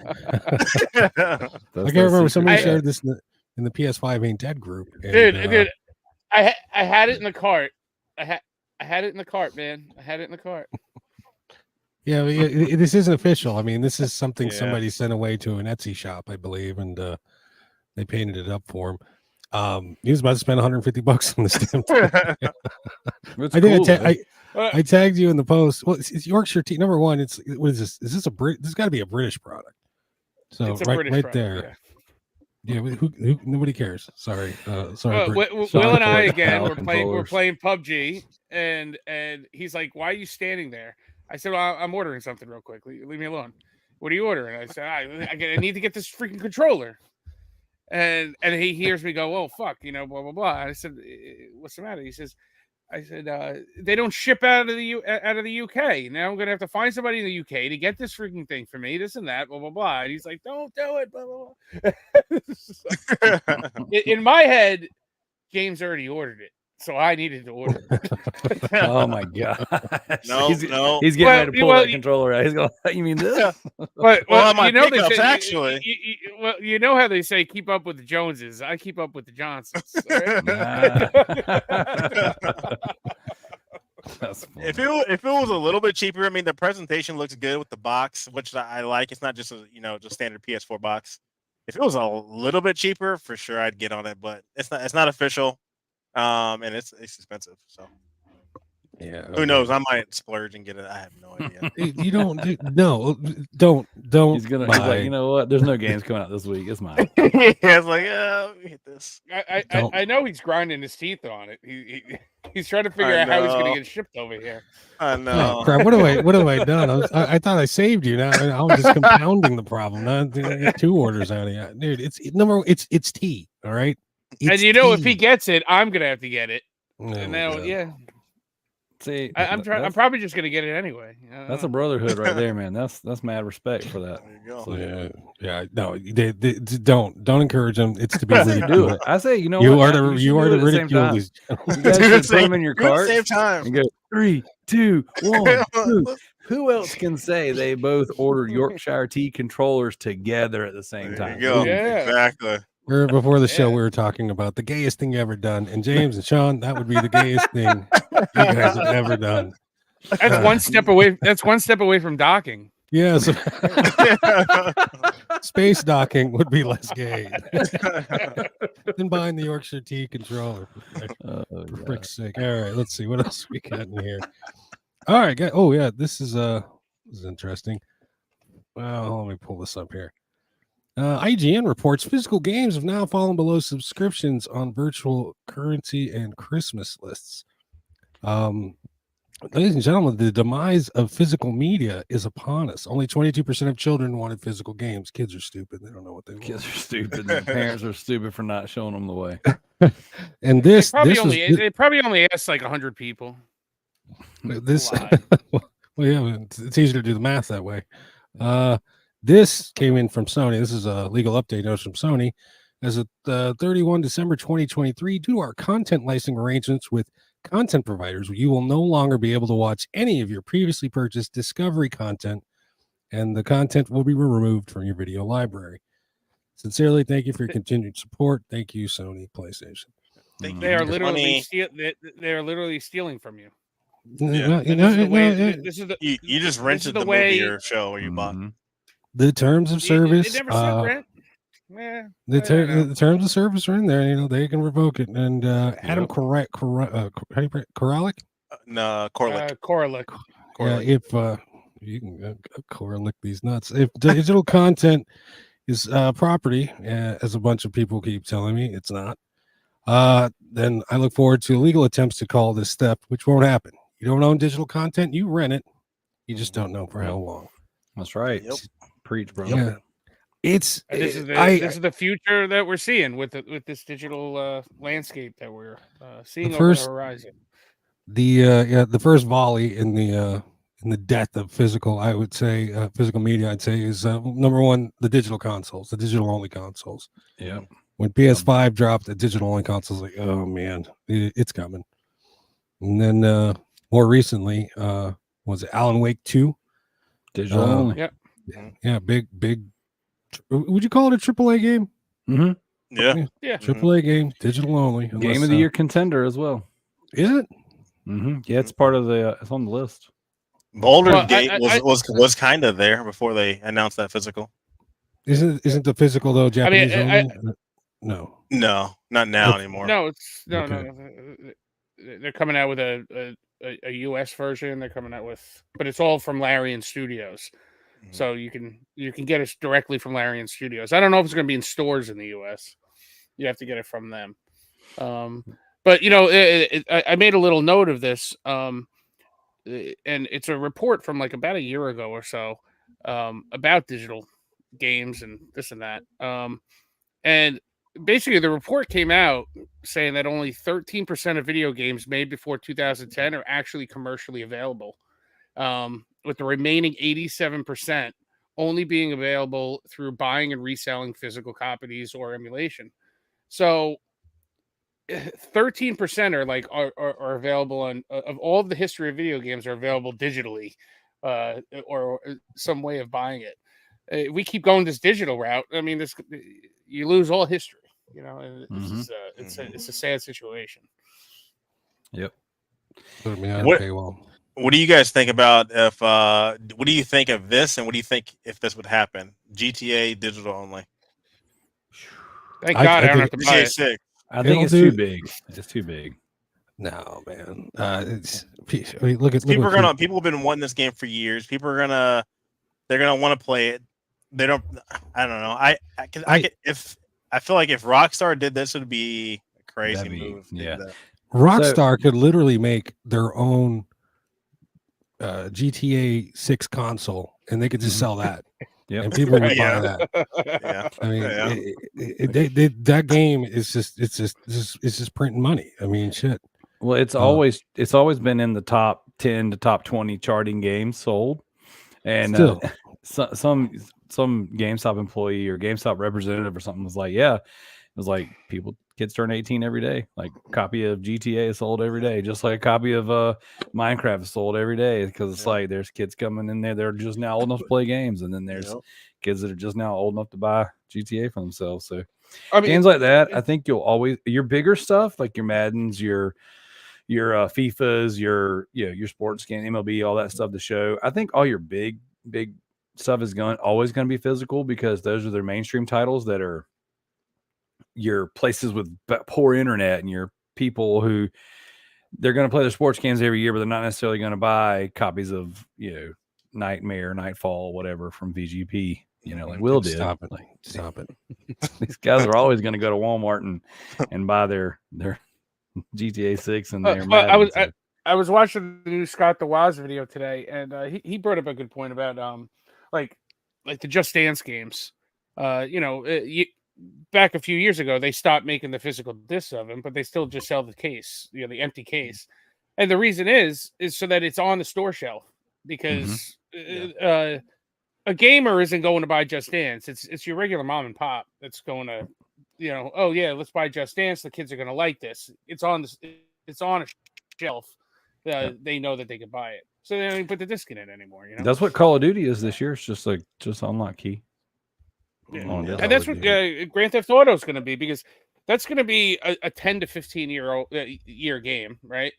Whatever you get on the disc is not going to be what it is 5 years down the line, 10 years down the line. That game is going to constantly change. Do you think they're even going to release that physically? That's a good question. I haven't heard anybody ask. GTA 6, it's going to get a physical. They're talking about like rumors right now that PS5 Pro that's going to be bundled with GTA 6. That'd be dope. Yeah, that'd be worth it. That'd be a code. Obviously, that wouldn't be a physical because they usually do the codes with those. Yeah, my PS3 Slim is the GTA 5 PS3 Slim. Oh, is it really? My Super Slim, yeah. I've got the red one under my desk right here. That's the God of War, and then over there I've got the black, which was the standard model 500 gig, but it was bundled with GTA 5. Yeah. Do you got kids, Darrell? Do you follow the ESRB ratings? Do you say no, you can't play this? No, you can't play that. So for the most part, yeah. Like what I'll do is if a game's rated mature and I'm familiar with it, and I know that it's rated mature because it's scary or because it's got some blood and gore, but it's kind of janky or stupid, then sure, I'll let it slide. I use a website called Common Sense Media to kind of filter out a lot of stuff that I'm not as familiar with. And they have like little categories that break it down. So like, this is how many anime titties are in this game. This is how many F-bombs are in this game. Why do you keep going back to the anime titties? So the guy sitting in his basement in charge of this website that is counting the anime titties. Yeah. There's one. So yeah, I try to mind the ESRB. And if I'm not familiar, I can't find information on it. I will go directly to ESRB because in order for you to list your game, you got to tell them what's in it, right? So, for case in point, Remnant 2. My son played Remnant with his buddies, and they beat the game. And they had a blast. So I knew he was going to say something about it. But so Remnant, the first one was fine. I mean, I think there was like maybe a little bit of language and some blood and gore, but like it was rated mature. But I didn't see anything wrong with my 13-year-old playing that game. Right. Now, Remnant 2, I look up the ESRB to kind of see what's going on in it, and there's apparently like naked titty bosses and stuff like that in there, and then they've ramped up the language and stuff. I'm like, you know what? You're only going to be innocent for a little while, and that genie doesn't go back in the bottle, so maybe we'll wait on Remnant 2. And because the last thing I need is you growing up being some kind of weeb with a waifu pillow because I let you see anime titties too in your life. Darrell, word of advice: you should still buy it now because day one that was a hard to find game. Yeah. Darrell, can you say naked titty boss again, please? What, you gonna make a bit? You gonna make a sound bite? I don't know. I don't know. It just resonated with me. I like that. So yeah, I'm gonna make a new. That's gonna be my troll account, Naked Titty Boss. Let's go. There you go. But yeah, so I do try to mind the ESRB as much as possible, and then I use a little bit of discretion and judgment here and there. And it's like, is my kid playing GTA 5 and hanging out in the strip club? Absolutely not.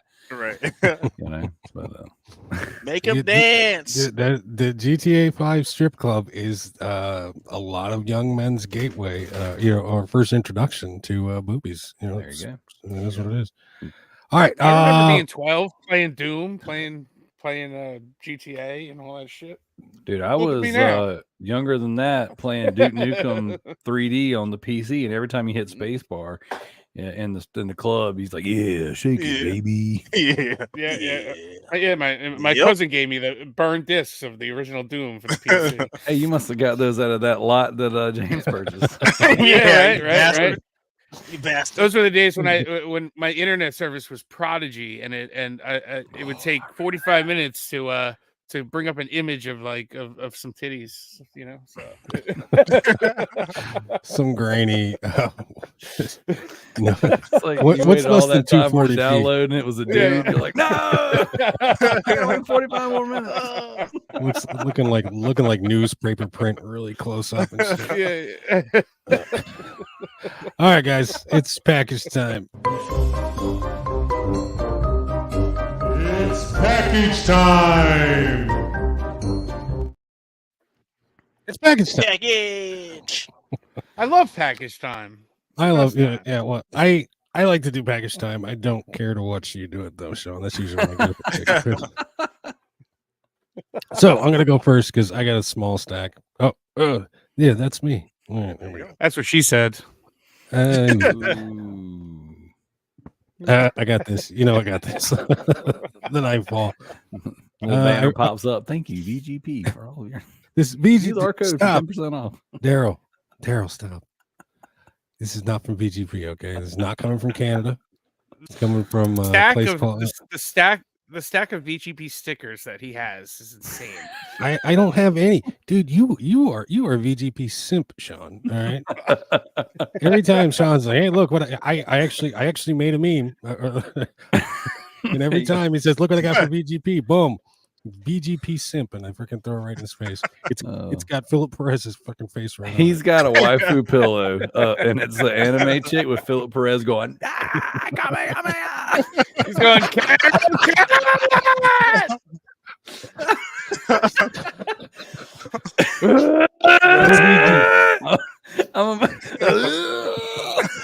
No VG simping going on here. So anyway, I got this Will in his waifu pillow with the VGP logo over her privates, and then Phil's face at the top. Man, you gotta show it, man. Show it next time. You know, it's not the first time I've pulled someone off. It's package time, boys. Look at my pillow. All right, so Nightfall. There we go. I got that. Also, since I have been on a Japanese PS1 kick, I got the Chocobo collection because Sean says my PS1 Final Fantasy set isn't complete without the Chocobo games. All right, so I'll get them all in one go. Chocobo collection. And so there's 3 of them on there. This thing's pretty cool. Nice fat manual. You can't go wrong with that. And let's see if I can do this. Do you actually play these PS1 games? Some of them. This one I won't, because like I said, this is just to complete the Final Fantasy set, and I don't care for the Chocobo thing. It's just a freaking giant turkey. It's a big chicken. Chicken nugget. Chocobo collection. Okay, so guys, there's that. And this came in from France finally. Damn it. I popped it back in, but now it's back out. It doesn't matter. I'm going to be opening this up soon at some point. But this is the Samurai Showdown Neo Geo collection. Oh, sick. Yeah. Very the cool. Pix and Love exclusive, or no, this was there's a limited run games. You know, they did one, but yeah, this is from Pix and Love out of France. When I opened it up, a bunch of baguette crumbs and cappuccino stains. They need to up their what's the word? Their bubble wrap game. They kind of suck at that. But yeah. Well, they knew you were talking shit because my stuff came perfect, man. They had bubble wrap. It's because of all those years he was like, I don't mess with PAL games. I don't play. Yeah. They're like, we'll show you, pal. Will still calls them. Will still calls them freedom fries. No. I used to be a video game bigot. I used to be a bigot, but no, I am now collecting PAL games. Yeah, but there it is. So, yeah, it's fun. Yeah, everything I got today, everything I showed today is foreign. So a man of culture. Yeah, you can't call me xenophobic. All right, so there you go. Nice. All right, who's next? I love taking other people's cultures. Darrell, you want to go? Sure, I'll go. So I'm going to start off with my latest. I'm going to start PS5. I know you boys are collecting a full PS5 set. So whenever Will decided to make a big deal about Woot being his little secret spot, I was like, let me bring out my latest from Woot. Oh, yeah. Look at that, baby. Game of the year, baby. Yeah. James's game of the year. Yeah, man. Baby. Here we go. So I bought this specifically to play and talk about on my podcast. I bought it on Xbox as well because I was like, I mean, $10 free shipping. I can't say no to the GOAT. So I picked up Lord of the Rings Gollum. I actually don't know what I did with the Xbox version. It's sealed in the house somewhere. God only knows. So And then next up, I have my latest VGP reprint of The Devil in Me. But Sorry. I actually don't have anything from here. That's a great but I will. game. I love It is that a good game. Really, That's good what I game. hear. So I just recently finished House of Ash. I bought it when it came out, put it in, played for a little while, and it kind of ran really poorly.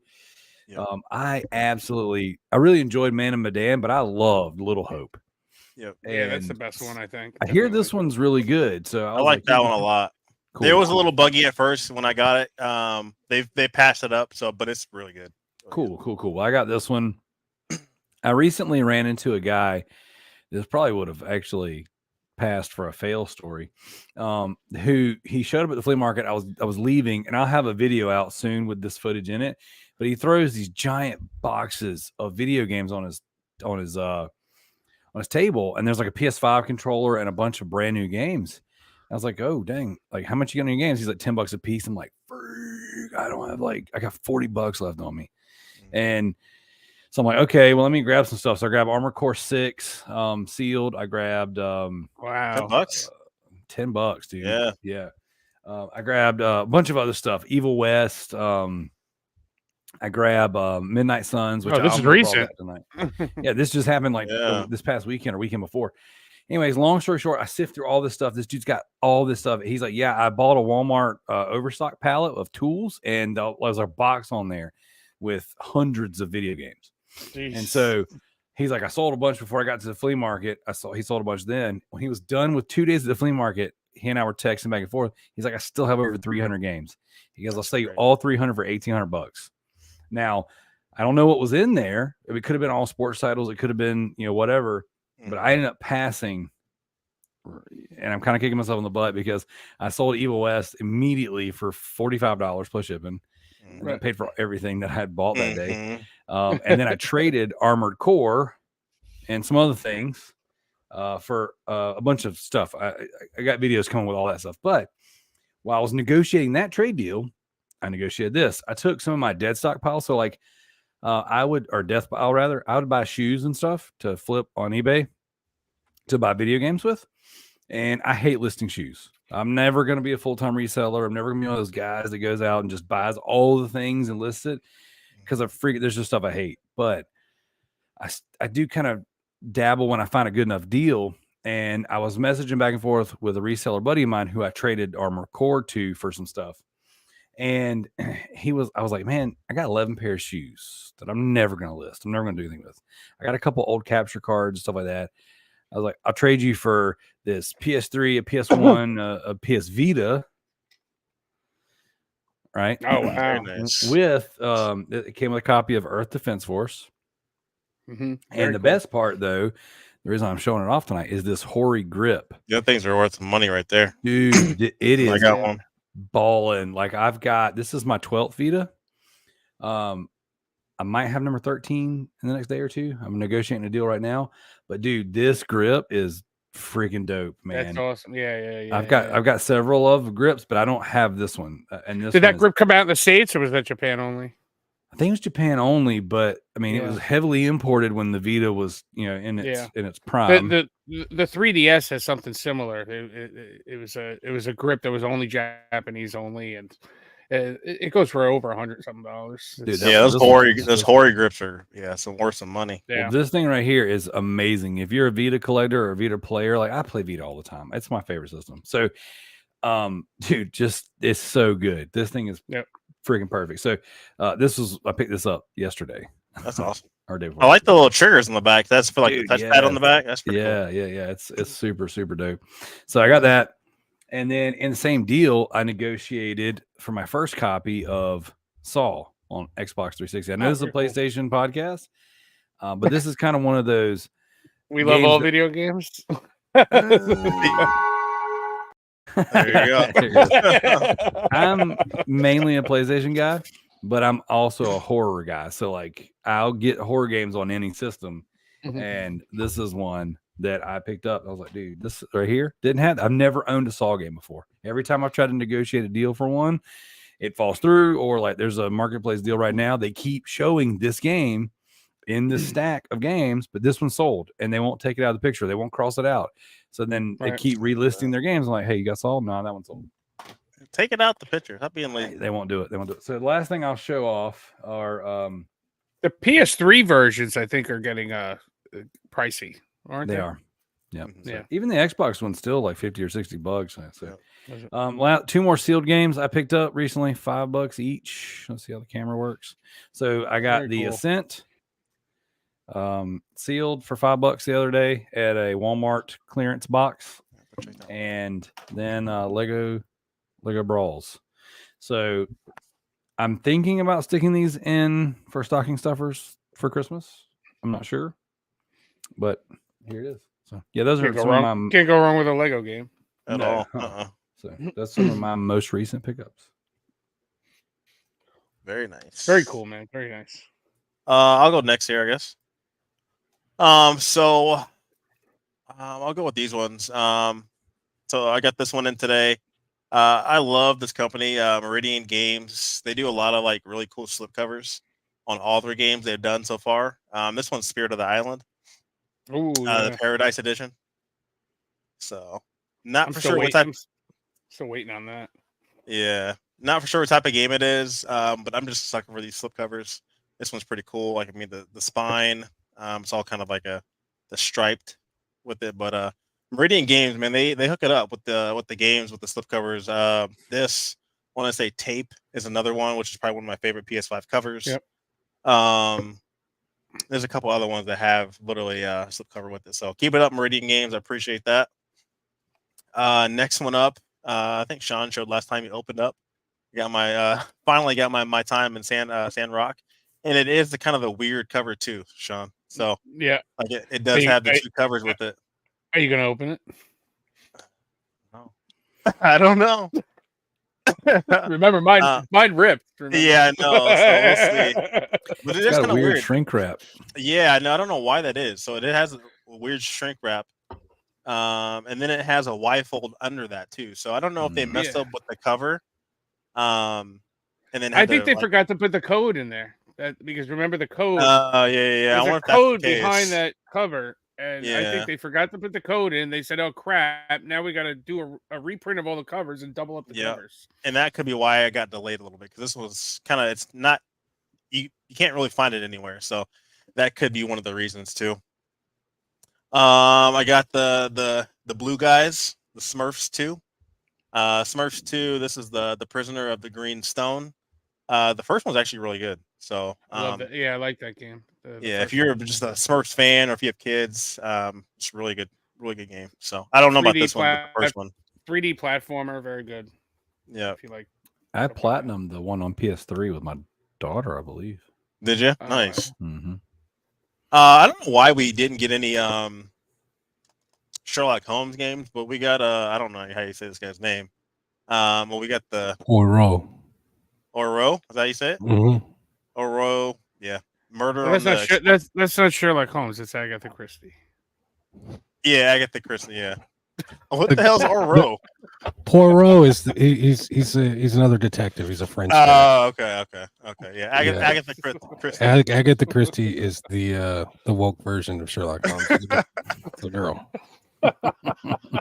So this is the second one that came out this year, actually. So that was another one. But if you like, mystery, Sherlock Holmes-ish stuff, grab that one. This one I'm I saw it, James, in Peggyland. There's a deluxe edition. I saw that too. I saw that. I'm not getting it. I'm gonna hold off on it. You sure you're not getting it? You gotta get it. I don't know. You gotta get it. Yeah. Speaking of deluxe, I got Wizard now.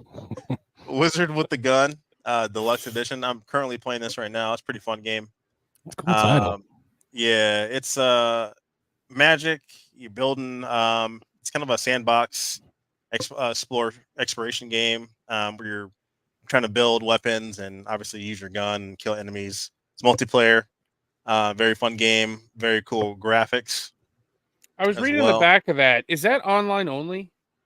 No, I'm playing it by myself, but you can play like co-op as well. Because the back of the box literally said like online co-op game or something like that. Or Yeah, I got confused. Yeah, no, I'm playing it by myself. All right, cool. But yeah. And then if you some of like pickups I got, this is add to the FIFA collection. This is the FIFA Studio Edition. This is only given out to the people that created the game. It's only 1,300 of these made. This is number 398. So happy to add that. I got a lot of FIFA games. I don't know if you can kind of see right here. You have more FIFA games than EA has. Yeah, I know. So I was kind of happy to add that to the collection. More FIFA games in Europe. Well, and this specific FIFA game I saw in your recent pickups video, and I said that's a prime example of secrets. Yes, it is. Everybody knows about it. I can't get it. And then my last pickup here, Jitsu Squad. This is the Kickstarter edition here. So it's a different cover than the retail release. It doesn't obviously have a rating on it, and then it has the Tanuki Studios on the bottom here. But the cover is way different. Spine, the back. Comes with a full colored manual. This thing is pretty thick. Comes with the coin, and then another slip in there too. So this is a great beat 'em up game. Yeah, it's a way better. So Tanuki's the Japanese word for body pillow. Is it? I don't know, dude. Don't give me another reason to talk about it. All right. Oh, is it my turn? Oh crap! All right, what can I filter out? All right, what did I get this week? I got a lot. I got a lot of stuff. If I actually saved money and prepared for Black Friday, I'd have a lot more. What did I get? All right, this week came in the Atomic Edition of the Evercade. Oh, sweet. Which is the Duke Nukem Special Limited Edition. Hail to the king, baby. Yep. Balls of steel. Very cool. Hey, scumbag. Inside the box was inside the box for the Duke Nukem games. That's so cool. Oh, that's awesome. So I've got I don't have it. Is it here? No, I think I put it down on my Vita shelf. I've got the little statue, the Carpe Diem Nukem bust or whatever. Yeah. I used to keep it on my desk. I swapped it out with a Batman Who Laughs over here. But dang, yeah, I used to keep Duke Nukem on my shelf, on my desk. Very cool. Yeah, and the Duke Nukem 1 and 2, it wasn't made for the Evercade, but it's like a direct port just for the Evercade, or they kind of rebuilt it. It's like a 2D side scroller. Really fun games. It's crazy. I didn't think the Evercade would take off like that. That's great. I feel like it's been out for a while. They've been holding strong, and there are some games that are out of print now, basically, because they lost the licensing, that are going for some money too right now. These two came, Goodbye Galaxy and Witch and Whiz. I haven't played these. I don't know what these are. They look sort of like NES type games.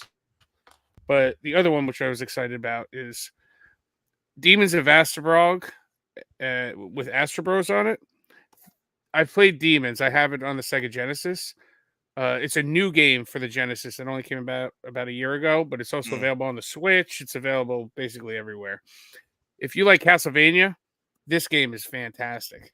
Like OG Castlevania. This is a great game, and I think this game is even on the Evercade is gonna probably sell out and be something.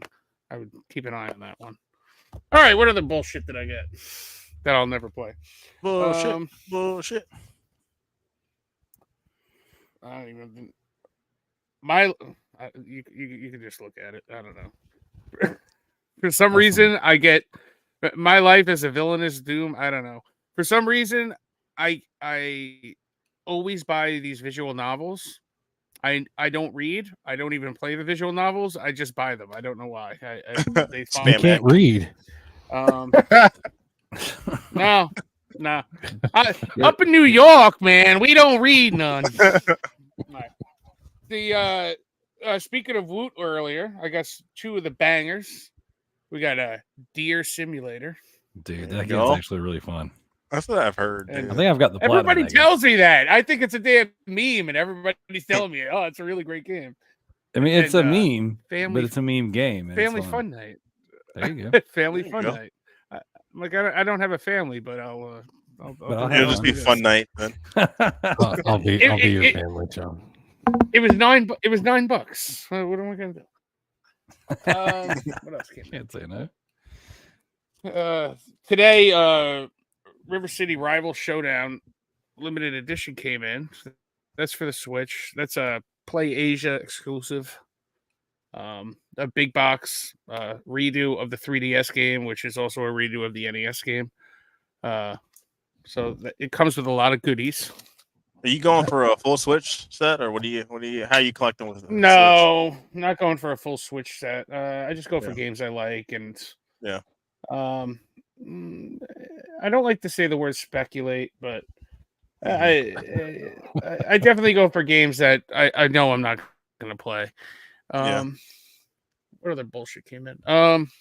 This was a neat thing I saw on Facebook this week. It was an offer for a free autographed CD for the band that is in Cyberpunk.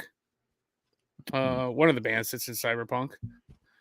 And I clicked the link and it said for free. And I said, okay. And it came in 4 days. So I'll put that with my Cyberpunk crap. Yeah, I got mine on the way. I almost got that damn shirt. Yeah, I knew.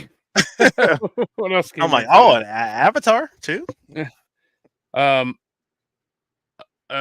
Bluetooth adapter for my Neo Geo so that I could use the wireless Neo Geo 8-bit do controller on that. So Neo Geo. I hear that's the rage now. I've been collecting for years, but I hear it's a big thing now. It's coming back. It's coming back. All right. Let me dive through some of this bullshit.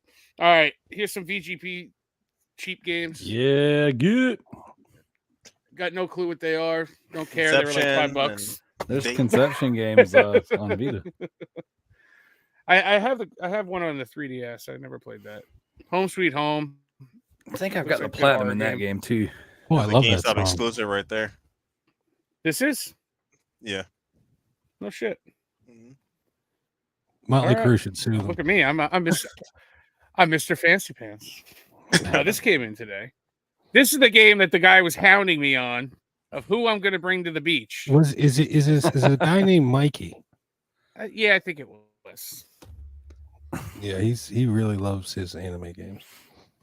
That came in. He couldn't accept no for an answer.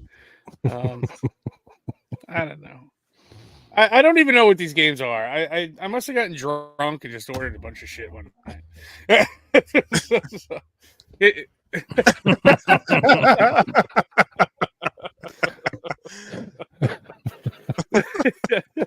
Dude, that's a banger right there. That's a good game. It's an Asian only game. Yes, I've heard that this is a banger. It's hard. Like that difficulty spike. When you get to the last level, there's a bit of a difficulty spike. It gets tough. But dude, that's a Housemarque game. And it's kind of the spiritual successor to Dead Nation. It's a good one. Okay, that's a Housemarque game. Yeah. And people did Returnal. Yeah. Really? Okay. Yep. Yeah, it's a Chinese English version. Wasn't released in the US, and it is a PlayStation exclusive, as you can see. It's actually pretty cheap on eBay if you're looking for it. I also did the Pix and Love sale, and I got my Metal Slugs. Even though I already own all of them on the Neo Geo. Neo Geo. To be humble, these were also some VGP cheap shit. They're like $10. The Vanquish Bayonetta, I bought that brand new with the. Didn't I think it came with a steelbook? Yeah, steelbook. Yeah, that was a good. Well, you know what I noticed? This version, look, it's variant. It's got French on it. God. Pack 10th anniversary. Yeah, this is Canadian. You got it from Canadian. Canadian. The final stack. Let's see. The final stack. Oh, there's more? All right, from the great James Johnson. We got he shipped me over the Steelbook version of Watch Dogs because I didn't have that version. Avatar coming out next. I get that trilogy. Yeah. Today nice. Jurassic Park game. Yeah. I already own all of those games. All right, we'll go through quick. Bullshit. This looks interesting. Good. I don't know. This looks interesting. I kind of want to play this. It's a Robin Hood game. We'll see about that. An Asian game called Lost Eidolons. I don't know. Eidolons. Yeah. You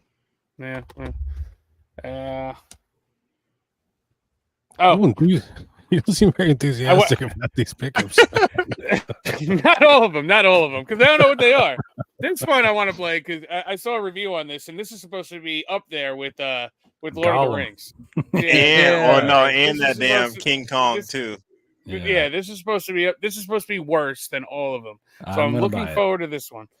Game Mill on a run right now. If Game Mill made that damn Gollum, they might have been they are killing it this year. You know what happens? I get all these games. Literally half of these games came today. All I did was take them out of the box. I don't even know what they're about. I haven't looked at them, researched them. I don't know. So you're saying you're not enthusiastic about it because I don't know what the hell's in my hands right now. There's a meme in there somewhere. I did just finish playing. I just completed Eternites, which I showed last week. That game is fantastic. I definitely recommend that. Dungeon crawler, deal with relationships. You got to you build relationships with people to up your stats. But I finished the whole story today, and the ending was very interesting on how they did it. All I'll say about it is get your phone out and get your QR reader up and ready if you finish that game, because it actually shows you the ending through a QR code for some reason. It's very neat, very different. I liked it. Okay, that's it. All right, yeah. Well, that's been this week's installment of Package Time. That's the Black Friday version, man. It's gonna be long. Let's see what else we got. Oh yes, let's do this real quick. The Rarity Report. Rarity Report. This segment is where we make wild speculations on games that we may or may not be hard, or may be harder to find or collectible in the future. Disclaimer: I do this strictly to boost the value of my own collection. I am not a professional. This is all bullshit, and I pull it out my ass as I go. So here we go. I think now that I think about it, I think I've shown this one on the show before, but it deserves to be mentioning again. Odin Sphere PS3. PS4 one went to crap once VGP reprinted it, so that is common trash now. Actually, the Vita version is, of course, the most desirable because it's the damn Vita, and that's right. Yep. But no, yeah, this one. Grab it, rare-ish. I think it took me a while to find this one. I bought it sealed, and I put it in this little cool plastic. Very few of my games go in these plastic containers, but I got this on PS4, so I can play it that way, and get it on PS2, so I can play it that way. I don't have it on Vita because I don't mess with all that. It's a handheld. It's for pooping, and yeah, you poop every day though. Yeah, but I'm doing other things. Vita owners poop 3 and 4 times a day. It's scientifically proven. Don't forget the PS2 version too. Yeah, the PS2. Well, this is PS2. This is like an upgraded PS2. So how is this a rare game if it's on every console? It is thrown around as much as GTA. Yeah, but this is the one to get. This is the copy to get. This one or the Vita. The PS2 one, it's weak. It's not weak. It's like a dumbed down version, and the PS4 version has been hoarded out by those Canadian bastards. This is the one to get. So keep an eye out for it. All right, who's speculating next? You could go to get sponsorships for your segments, and you could have VGP sponsor your Rarity segment. Yeah, there you go. No, We'll just just saying. show them with the reprint. Yeah. Like you pull it out, be like, hey, this is going to be a very rare game, guys. I'm telling you. They're like, oh, why didn't we think about reprinting that one? Here's $50. Here you go. I'll go next here. So this is the Dreamer edition of NBA 2K23. Ooh. This has J. Cool. Cole on it. Who? J. Cole. Okay. This is kind of a sleeper release. It's only available through GameStop, and it wasn't like announced. So, just doing when I found about it, I was just doing research about certain games coming out. Saw this only available on their website, ordered it. Most stores maybe got none or one, but it's one to be at lookout. Just because obviously it's the alternate cover. People that like J. Cole rap, all that stuff, are gonna be looking for it. So, the last few that I've seen have gone towards like 100-ish. So if you see that out there, the other rare thing about that game is yours is sealed, isn't it? Yeah, mine's sealed. Yeah. Most of the GameStop versions, which is the only version, No, most of them are open because mine got sent open. Yep. Because they borrow them before they send them out, and then they're like, no, this is brand new. Only GameStop employees have played it. Yep. Yeah, the sealed version is very, very rare. And it's the PS5 version is going to be the most popular. You might find the Xbox one around 50-ish. You'll see probably a lot more Xbox versions than PS5. So the one to look out for is the PS5 version. What did I bring up today? Mine is more by not a developer. I don't know, a company that puts games out, whatever the hell they're called. Publisher. Publisher, yeah. Yeah, I'm a professional. What I never hear a lot of people talking about, and I guess now I'm going to ruin, let the cat out of the bag. Oh no, let no secrets. Yeah, this is before I let Will know, right? VGNY.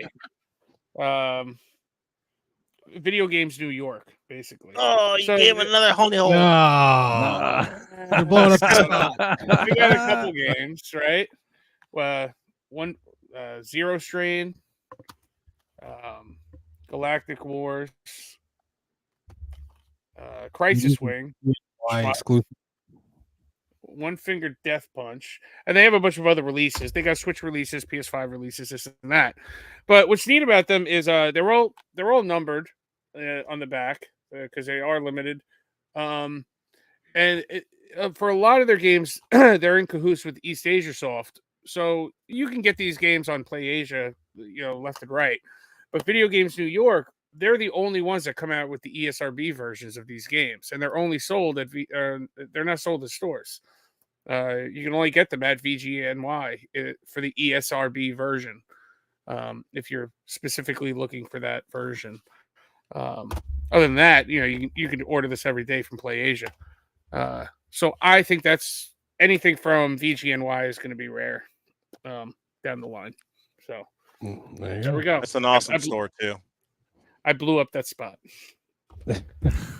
I went to that store when I went to New York last year, and I made a video on it, but I didn't put it out because there wasn't enough content for it. But I did. It's a pretty cool store. It's not that big of a store, but they got tons of stuff in that store. Well, they have two websites. They have the VGNY Soft website where all this is, and then they have a separate website for the store where you could buy PS. I've bought online a shitload of PS2 games.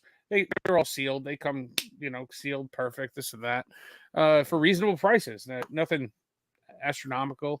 So, yeah, good shot. No VGP. Will no VGP. VGNY.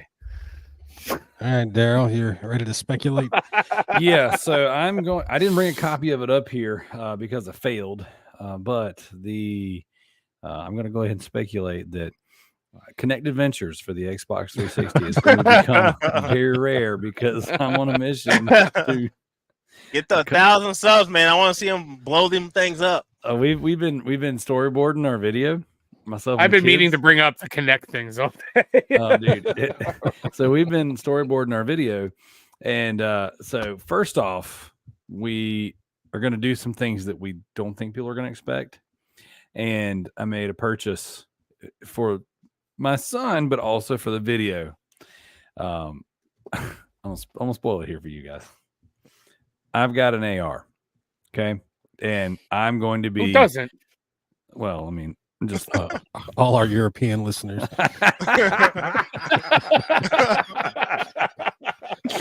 They got tea though. For you guys over across the lake, there. Ron and Hans don't have their AR. I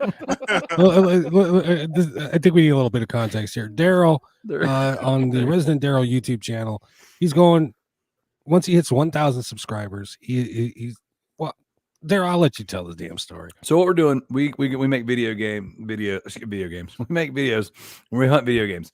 And the thing we saw all the time, everywhere we went, no matter where it was, flea markets, stores, yard sales, all this stuff, just like my most recent video, is Connect Adventures. And we joke all the time because it's like some days you're out trying to buy video games and it's like there's nothing there. It's like, how am I going to make a video when we found nothing? Also, it's fun finding stuff. And it's something my kids and I do together. And so it became a joke, a meme between me and my kids, where my kids would be like, "Oh, look, Dad, Connect Adventures," or we'd open up a case and it would be like something that you would, something with some heat to it. It's like, oh man, this is gonna be cool. This is a $40-$50 game, whatever. And it's like, boom, open it up, Connect Adventures is in it. And then I don't know, a few months back, we did a video where like the thumbnail is like me holding up a case and it's blacked out like it says we're tired of seeing this or something, and it was like the final straw where we're like, dude, we find this everywhere. So the idea is that on our quest to 1,000 subscribers, while we're out game hunting, we're going to buy every copy of Connect Adventures we come across. And I recently started saying within reason because I had someone try to charge me $10 for it the other day, and I'm like, I'm not doing that. I'm not giving you $10 for this. That was the yard sale guy we're talking about at the top of the show. Well, yeah, he wanted $5 a piece for them. I got a flea market video where they wanted $10. I'm like, no, I'm not doing that. No. So, but within reason, and a lot of times I tell people straight up, like, I'm going to put holes in this thing. I'm going to shoot it. And so the idea is when we hit 1,000 subs, we're going to go to a shooting range, most likely a friend with a lot of property. We're going to set up our own range.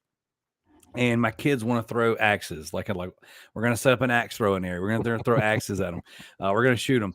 But I bought my son. I said earlier I had an AR. I've got an AR. I found a paintball gun that looks identical to my AR, with the exception that it's got the CO2 spot. I was like, wow, that's this thing crazy. It is wild how similar.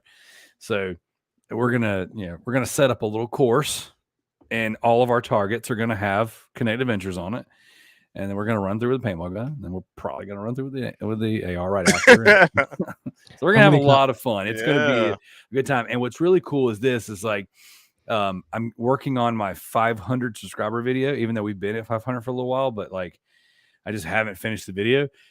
We've got over 50 copies of the game now, which doesn't necessarily sound like a lot, but when you're actually out buying video games, it's like 55 copies of the same game over and over again. It's like, this is crazy. But a local video game store has started stockpiling them for us. When they come in, they send me pictures. They say, this is for the cause. And then we've got some guys in other states that keep sending me pictures, and they're saying this is for the cause. As a matter of fact, one gentleman sent me a picture of like 4 copies the other day. He said, I'm donating these to the cause. And I had another guy message me 2 or 3 days ago, and he said he does he essentially has like a mobile video game trade-in store kind of thing. He sets up at flea markets and conventions and stuff. And he was like, he messaged me. He goes, hey man, I've got a stack of Connect Adventures for you. And as they come to me, I'm just going to set them aside for you, which is not what my intention was. The whole idea was, if we see it, we're going to get it. We're going to hoard it. Then we're going to destroy it. So you're going to be the guy that You know, they recently made a video. They recently made a video about the guy that's collecting all of the Burger King Sneak King games. Yes, Sneak King, yes. You're gonna be that guy. Well, what's funny is I was on eBay and I'm like, okay, let's just see what bulk Connect Adventures look like. Oh my gosh, there's a couple 100, 200, 300 lots of them. And I'm not going to do that because that's kind of breaking the rules. You know, because with our video game hunting, when we're building our collection, like eBay's off limits. So like, I said on Will's previous podcast that like the deal was we're going to go to 1,000 PS3 games, and now that's not a full set. And we are collecting variants and stuff too, but we just set a goal because I've never hit 1,000 video games on one system before. And then like I'm going for a full North American set of Vita. But like there's so many like that I'm missing right now. Like I don't have to hit eBay for the bangers and stuff or the real hard to get stuff. So but we've probably collected since we started our YouTube channel like 50 Vita copies that we didn't have. Now I've got doubles and triples and quadruples of some of the games. I'm a Vita hoarder. But like PSP, same thing. We've added probably 50 or so copies just doing the flea markets and yard sales and the trade deals like we've been doing. So I say all that to say this. What was in our parameters was just picking up, you know, $1, $2, $3 copies of Connect Adventures and stacking it until we hit 1,000 subs. So now other people are in on it, and I'm not going to tell them no because that's the way they want to participate and contribute. And so we got a crew of people. Great. One of my old podcast hosts is going to join us on the range that day, and one of the local store owners is going to join us, and we're going to have a lot of fun. It's going to be a good time. If nothing else, it's going to be a good time for us. And then, so maybe your copies of Connect Adventures will go up $1 or $2. Yeah. I wish I knew this a while ago because every time I get a stack of like free games from somebody, there's always like a sealed copy of Connect Adventures in the damn thing. I've traded that game in so many times. Yep. The guy at the game store doesn't even want it anymore, and I'm just like, just take it. I don't want it in my collection. Just put it in the bag. So I had a stack of broken PS2s and broken PS1s, and one of the local game shops, I went in there and he had 3 or 4 Vita games in, and someone had sent me a picture of them. So I go in there, I'm like, hey man. Like he had a ton of PSP stuff too. I was really surprised, and I was like, "Hey, do you take like broken consoles? Do you know anyone who repairs them?" And I asked everyone the same question. I know the answer, and he said no. But we started making clocks out of PS2s and PS1s. He's like, "So if you have any PS2, PS1s, we'll give you some trade-in credit just because we're going to turn it into a clock." And he had some on the wall. They look really cool, and so I brought him in a stack of them. Yeah, and he gave me like $10 or $15 a piece for them.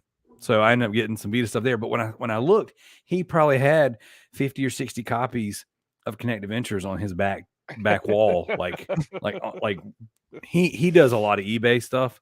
His storefront is just to get stuff in. And his building is kind of a horseshoe around his eBay inventory. And he's got like these little curtains up around it or whatever. But essentially, you could see the back of it. And there was seriously 50 or 60 copies of Connect Adventures. So my son and I, we've got another tub or stack of broken consoles. And so we're talking about going in there and saying, hey, can we trade you broken PS2s and PS1s and random other consoles for Connect Adventures? Because it's really essentially junk for junk. Yeah. So maybe I'll move the needle and hopefully get rid of some of those Adventures. Yeah, well, he's going to thin the herd. That's the whole point. It's going to make a few months ago. My local game store. I walked up to the front door and there was a big bin out front, and they were full of the Burger King sneak games, and they just said free. He didn't want them anymore. It was a fucking huge tin. Take yeah, maybe that's the 2000 show marker. That Sneak King and. Well, we've joked because Madden 13 is one that we see all the time. And there's a few others that we joke about, like maybe if this takes off and this becomes like a thing, maybe the run to, because essentially once we get to 1,000, I think the climb to 2,000 will be much faster, 3,000, 4,000, whatever, as long as our content is digestible, and as long as people are enjoying it, as long as the kids are enjoying it, I'm going to keep doing it. I enjoy it. I mean, I'm going to game hunt regardless, whether there's a friggin' camera strapped to me or not. I'm going to be doing this thing. And so I figured, may as well. And I've got better plans, and I've got like a notebook. I'm writing down ideas, cooler, more thoughtful things to do after we finish the crusade, because that's what we're calling it, the Connect Adventures Crusade. So the things that are going to make a lot more sense and be a little more bite sized as far as like a through line on the content. Because right now I'm like aimlessly wandering around hoping to find something for the collection and a Connect Adventures. It's just kind of if you stack too many ideas and too much purpose behind what you're doing, it's just confusing and convoluted. And every time I do a video, you hear me say, well, we're collecting PS3. Oh, we're collecting this. Oh, Paxton's collecting all the Scooby-Doos. I was like, what are you not collecting? Xbox? Right. Okay. So, I don't know what hurts physical collecting more, Alan Wake 2 or your crusade here. Really the demise of physical. Yeah. That's a really good point. Yeah, that's very counterintuitive to what I'm about. Well, years ago, there was a guy trying to get every copy of Shaq Fu so that he could destroy the game, and it actually did rise the price of Shaq Fu because he did destroy a shitload of them. There you go. You want to hear a funny story about Shaq Fu? Let's hear it. All right, so this is another fail. This was this last Christmas, so almost a year ago. I was going into, it's Christmas Eve or the weekend of Christmas, whatever, and I'm going to my in-laws for our celebration for Christmas, whatever. And someone's like, hey, we have like, I don't know, 50 or 60, maybe more PS3 games for, I don't know, 100 or 200 bucks, whatever. It was a $2 or $3 a piece, what it came up to. And it was cool. I was like, okay. I was like, well, hey, I offered a little bit less because you always ask. And they're like, sure.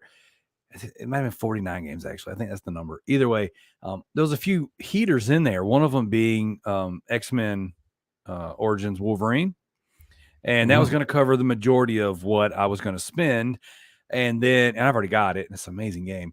And then there was a couple PS4 games sprinkled in there. The PS4 copy of Tony Hawk 5 and Shaq Fu and a couple others, but I was like, hey, the one or two that I need out of this collection, a couple of the really commons just to kind of fill in my 1,000 run. And I don't know, when I get to 1,000 PS3 games, I might keep going. Who knows? Right. But once I started filling in those gaps, filling those holes, I was like, dude, I'm going to get all these and I'll make my money back and then have some stuff for it. So I drive out there and the dude comes out and it's a trailer out in the middle of a very rural area. And dude comes out, he's got 2 teeth. Okay.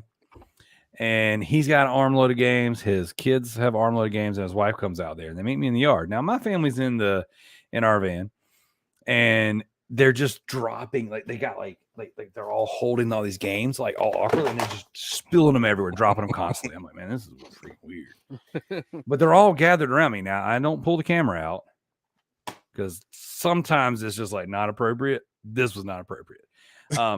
Also, I don't film when my wife is around because it makes me feel really weird, self-conscious.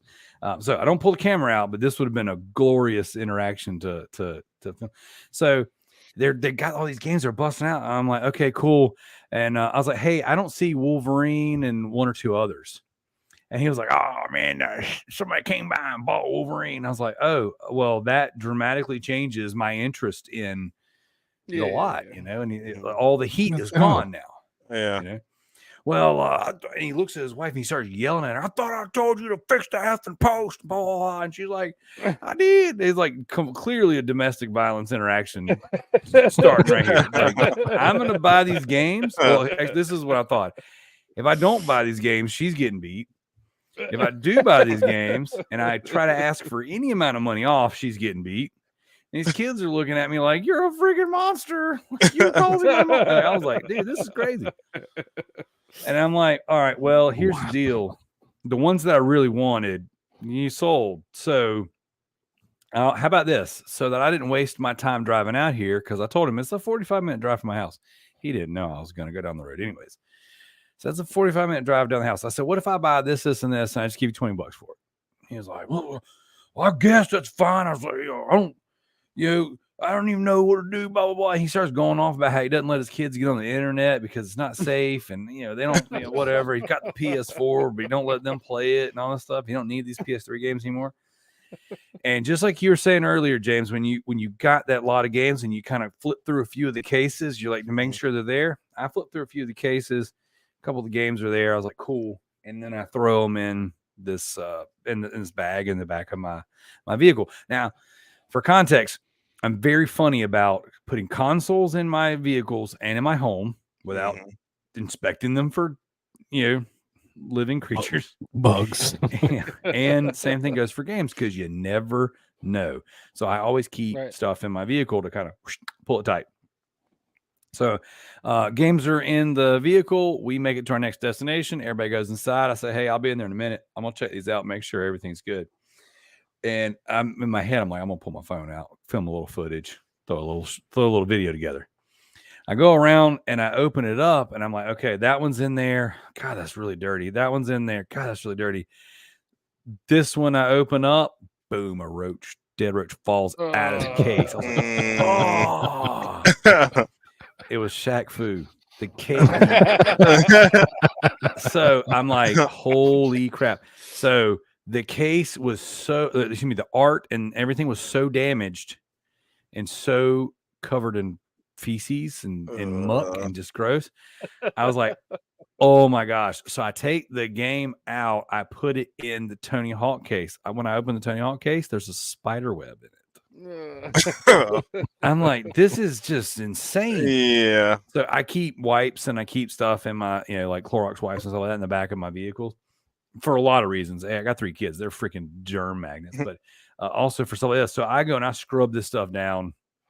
A lot of the case and artwork stuff, I was just kind of like, you know what? I'm not taking that in my house. So I scrubbed it down, got it real nice and clean, kind of stacked what was in there. And then I opened up the last game, which was like Happy Feet 2 or something like that on PS3. Not a super expensive game, but what I didn't have, I opened it up and there's nothing in it.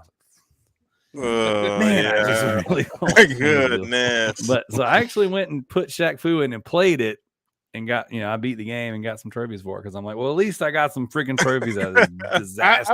I was really disappointed with that because you figured 20 years later they would have improved on the original Shaq Fu game, but they did not. I didn't mind it. I didn't mind it. That was pretty good. Yeah, Shaq Fu Reborn. Yeah, I enjoyed it. Yeah, but that's my Shaq Fu story. Oh man. All right, guys. We have one. We're just gonna do this. We're gonna get this out of the way. Ladies and gentlemen, this is video game shit posting.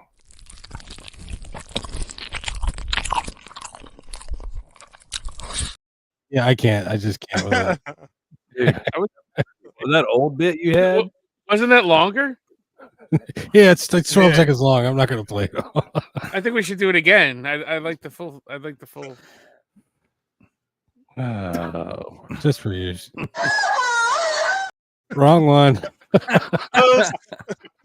I'm riding down the road and I wouldn't listen to any of Will's content around my kids anyways, but I'm riding down the road and I'm listening to this one in the vehicle and just on the speakers. And it's like, a lot of times Will's a lot lower than everybody on the final mix or whatever. So I got it kind of turned up a little bit and he's like, a video game, crap posting, whatever. And it's like, and I'm like, freaking God, I just got assaulted by Yeah, what if that's the way I died, Will, from someone freaking moaning in my speakers? Like, well, can we play the last thing he was listening to before he died? That really goes against this man's reputation. All right, guys. So this is video game shit posting. Here's the first one. Me trying to download games on a shady website. Click here to come so hard you go into a coma.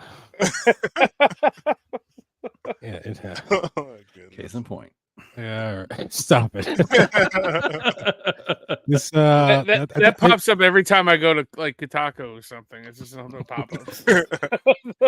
This probably happened to all of us at one point or another. This is in the box of Nintendo Wii stuff I bought today. Anyone know what game this goes to? we crack. It's a crack pipe. That's the Wii intervention family game night. Yeah. All right. the hole is getting bigger. I don't know what game this is for. What What is the that hell from? is that? This is general filth. I got to think about Uh, these. This is the first week James and I haven't seen any of these. So Bayonetta is just bows at Hideo Kojima is a sentence I had to read, and now you have to too. So, there we go. All right, now here's a GTA 5 meme. The GTA 5 military general watching as I hop my beat up Honda Civic over his base fence for the 1000th time to steal another fighter jet. All right, what else we got here? Oh, yeah, this is here's a good one for it. This is for you filthy resellers. Lowballing video game seller on Facebook Marketplace. So my initial offer of $20 seems very reasonable. Jesus Christ. Tons of phones there. That's slick. That's next level right there. Yeah. I've done. I'm ashamed to say, but yeah, I have done that before. I had a couple friends lowball a seller. So, and you're a scumbag, and you don't like Phoenix resale. They're both from Arizona. No, That desert heat, man. It's like, yeah. He taught him everything he knows. So that's why he doesn't like I him. think they're related. I think Will's last name isn't Schultz. It's resale. Oh my They God. both All wear right. glasses. They must be related. Yep. Moving on. I posted this in a limited run games group, and some people got heated. Limited run plus BGP, home of the reprints, equals unlimited run. Unlimited run. That's Yeah. Will almost got me banned from that group because of that situation. Some people got banned. That's not accurate. You see, actually, fuck you, get out of here. That's funny. Actually. I don't know if this one's insensitive or not, but yeah, what the hell? Here we go. What is LGBT? Luigi's got big titties. Thanks. Thanks.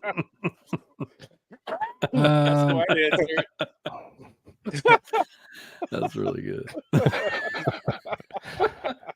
All right, let's see what else we got here. When the game has "and you" in the end credits. Oh, look at that. A little over cuteness overload. Just come. I can't read this. Hold on, let's see what this says. Oh yeah, PS5 fans covertly buying an Xbox so they can play Starfield. Hey, according to the stats, nobody beat the game, so it's like yeah, that's true. I'm not sure if I showed this one last week or not, but here we go. Why are Nintendo codes so long? This is a post on social media. Then the next post is, guys, my code doesn't work anymore.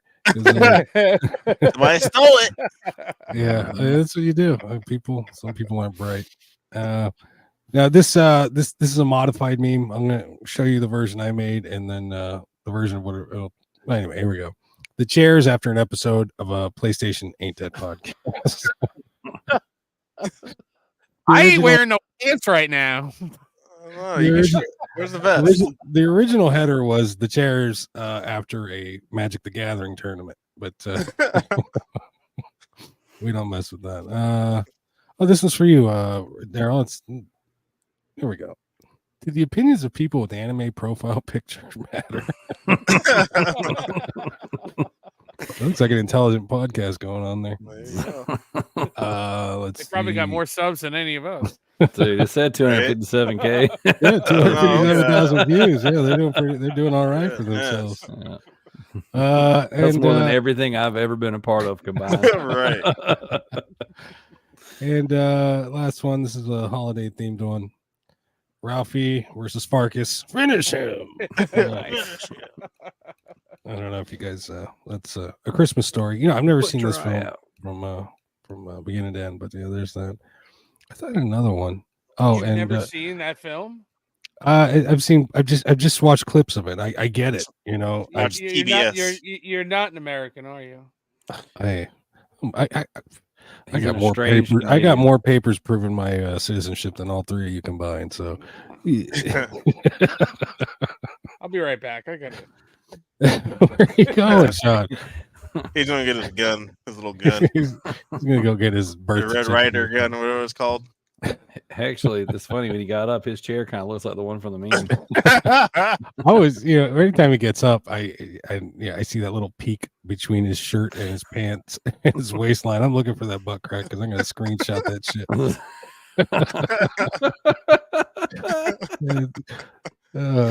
And one more time for good measure, me watching James and Sean. This I'm gonna be fun. Anytime we do pickup time, I'm bringing that up because here I go, onesies, twosies, threesies games, and you guys are like, stack them. I got this. Stack them up. What's funny is they have more value in like one game they bought than the 50 games I bought all week long. But I paid the same as the one. No, he got his. You get the. See, I've never seen the movie, but I know it's a sexy leg land. There you go. I already know it. Fragile. Did you hear all the games go crashing? The stack is show next week. Just hit the ground. Ladies and gentlemen, that has been this week's installment of Video Game Show.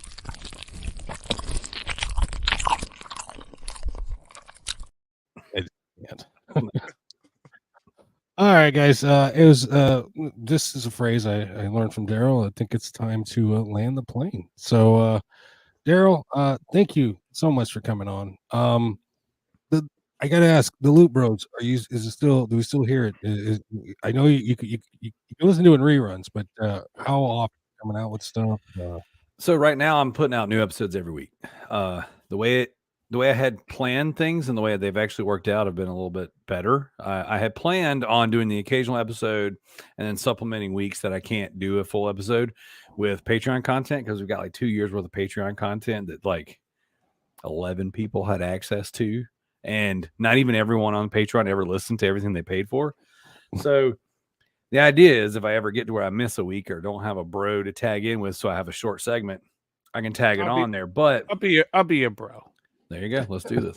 But the cool thing is like I said, I'm able right now to cycle in guests and record early in the mornings, and that works pretty good. So if any of you gentlemen have any time off Monday through Friday in the morning Eastern time, you want to talk shop, man, that's what I'm doing. It's cool because I'm part of that Channel 3 gaming page or whatever, and someone reached out to me the other day on there who's actually wanting to start a podcast. I was like, dude, I've been listening to your show.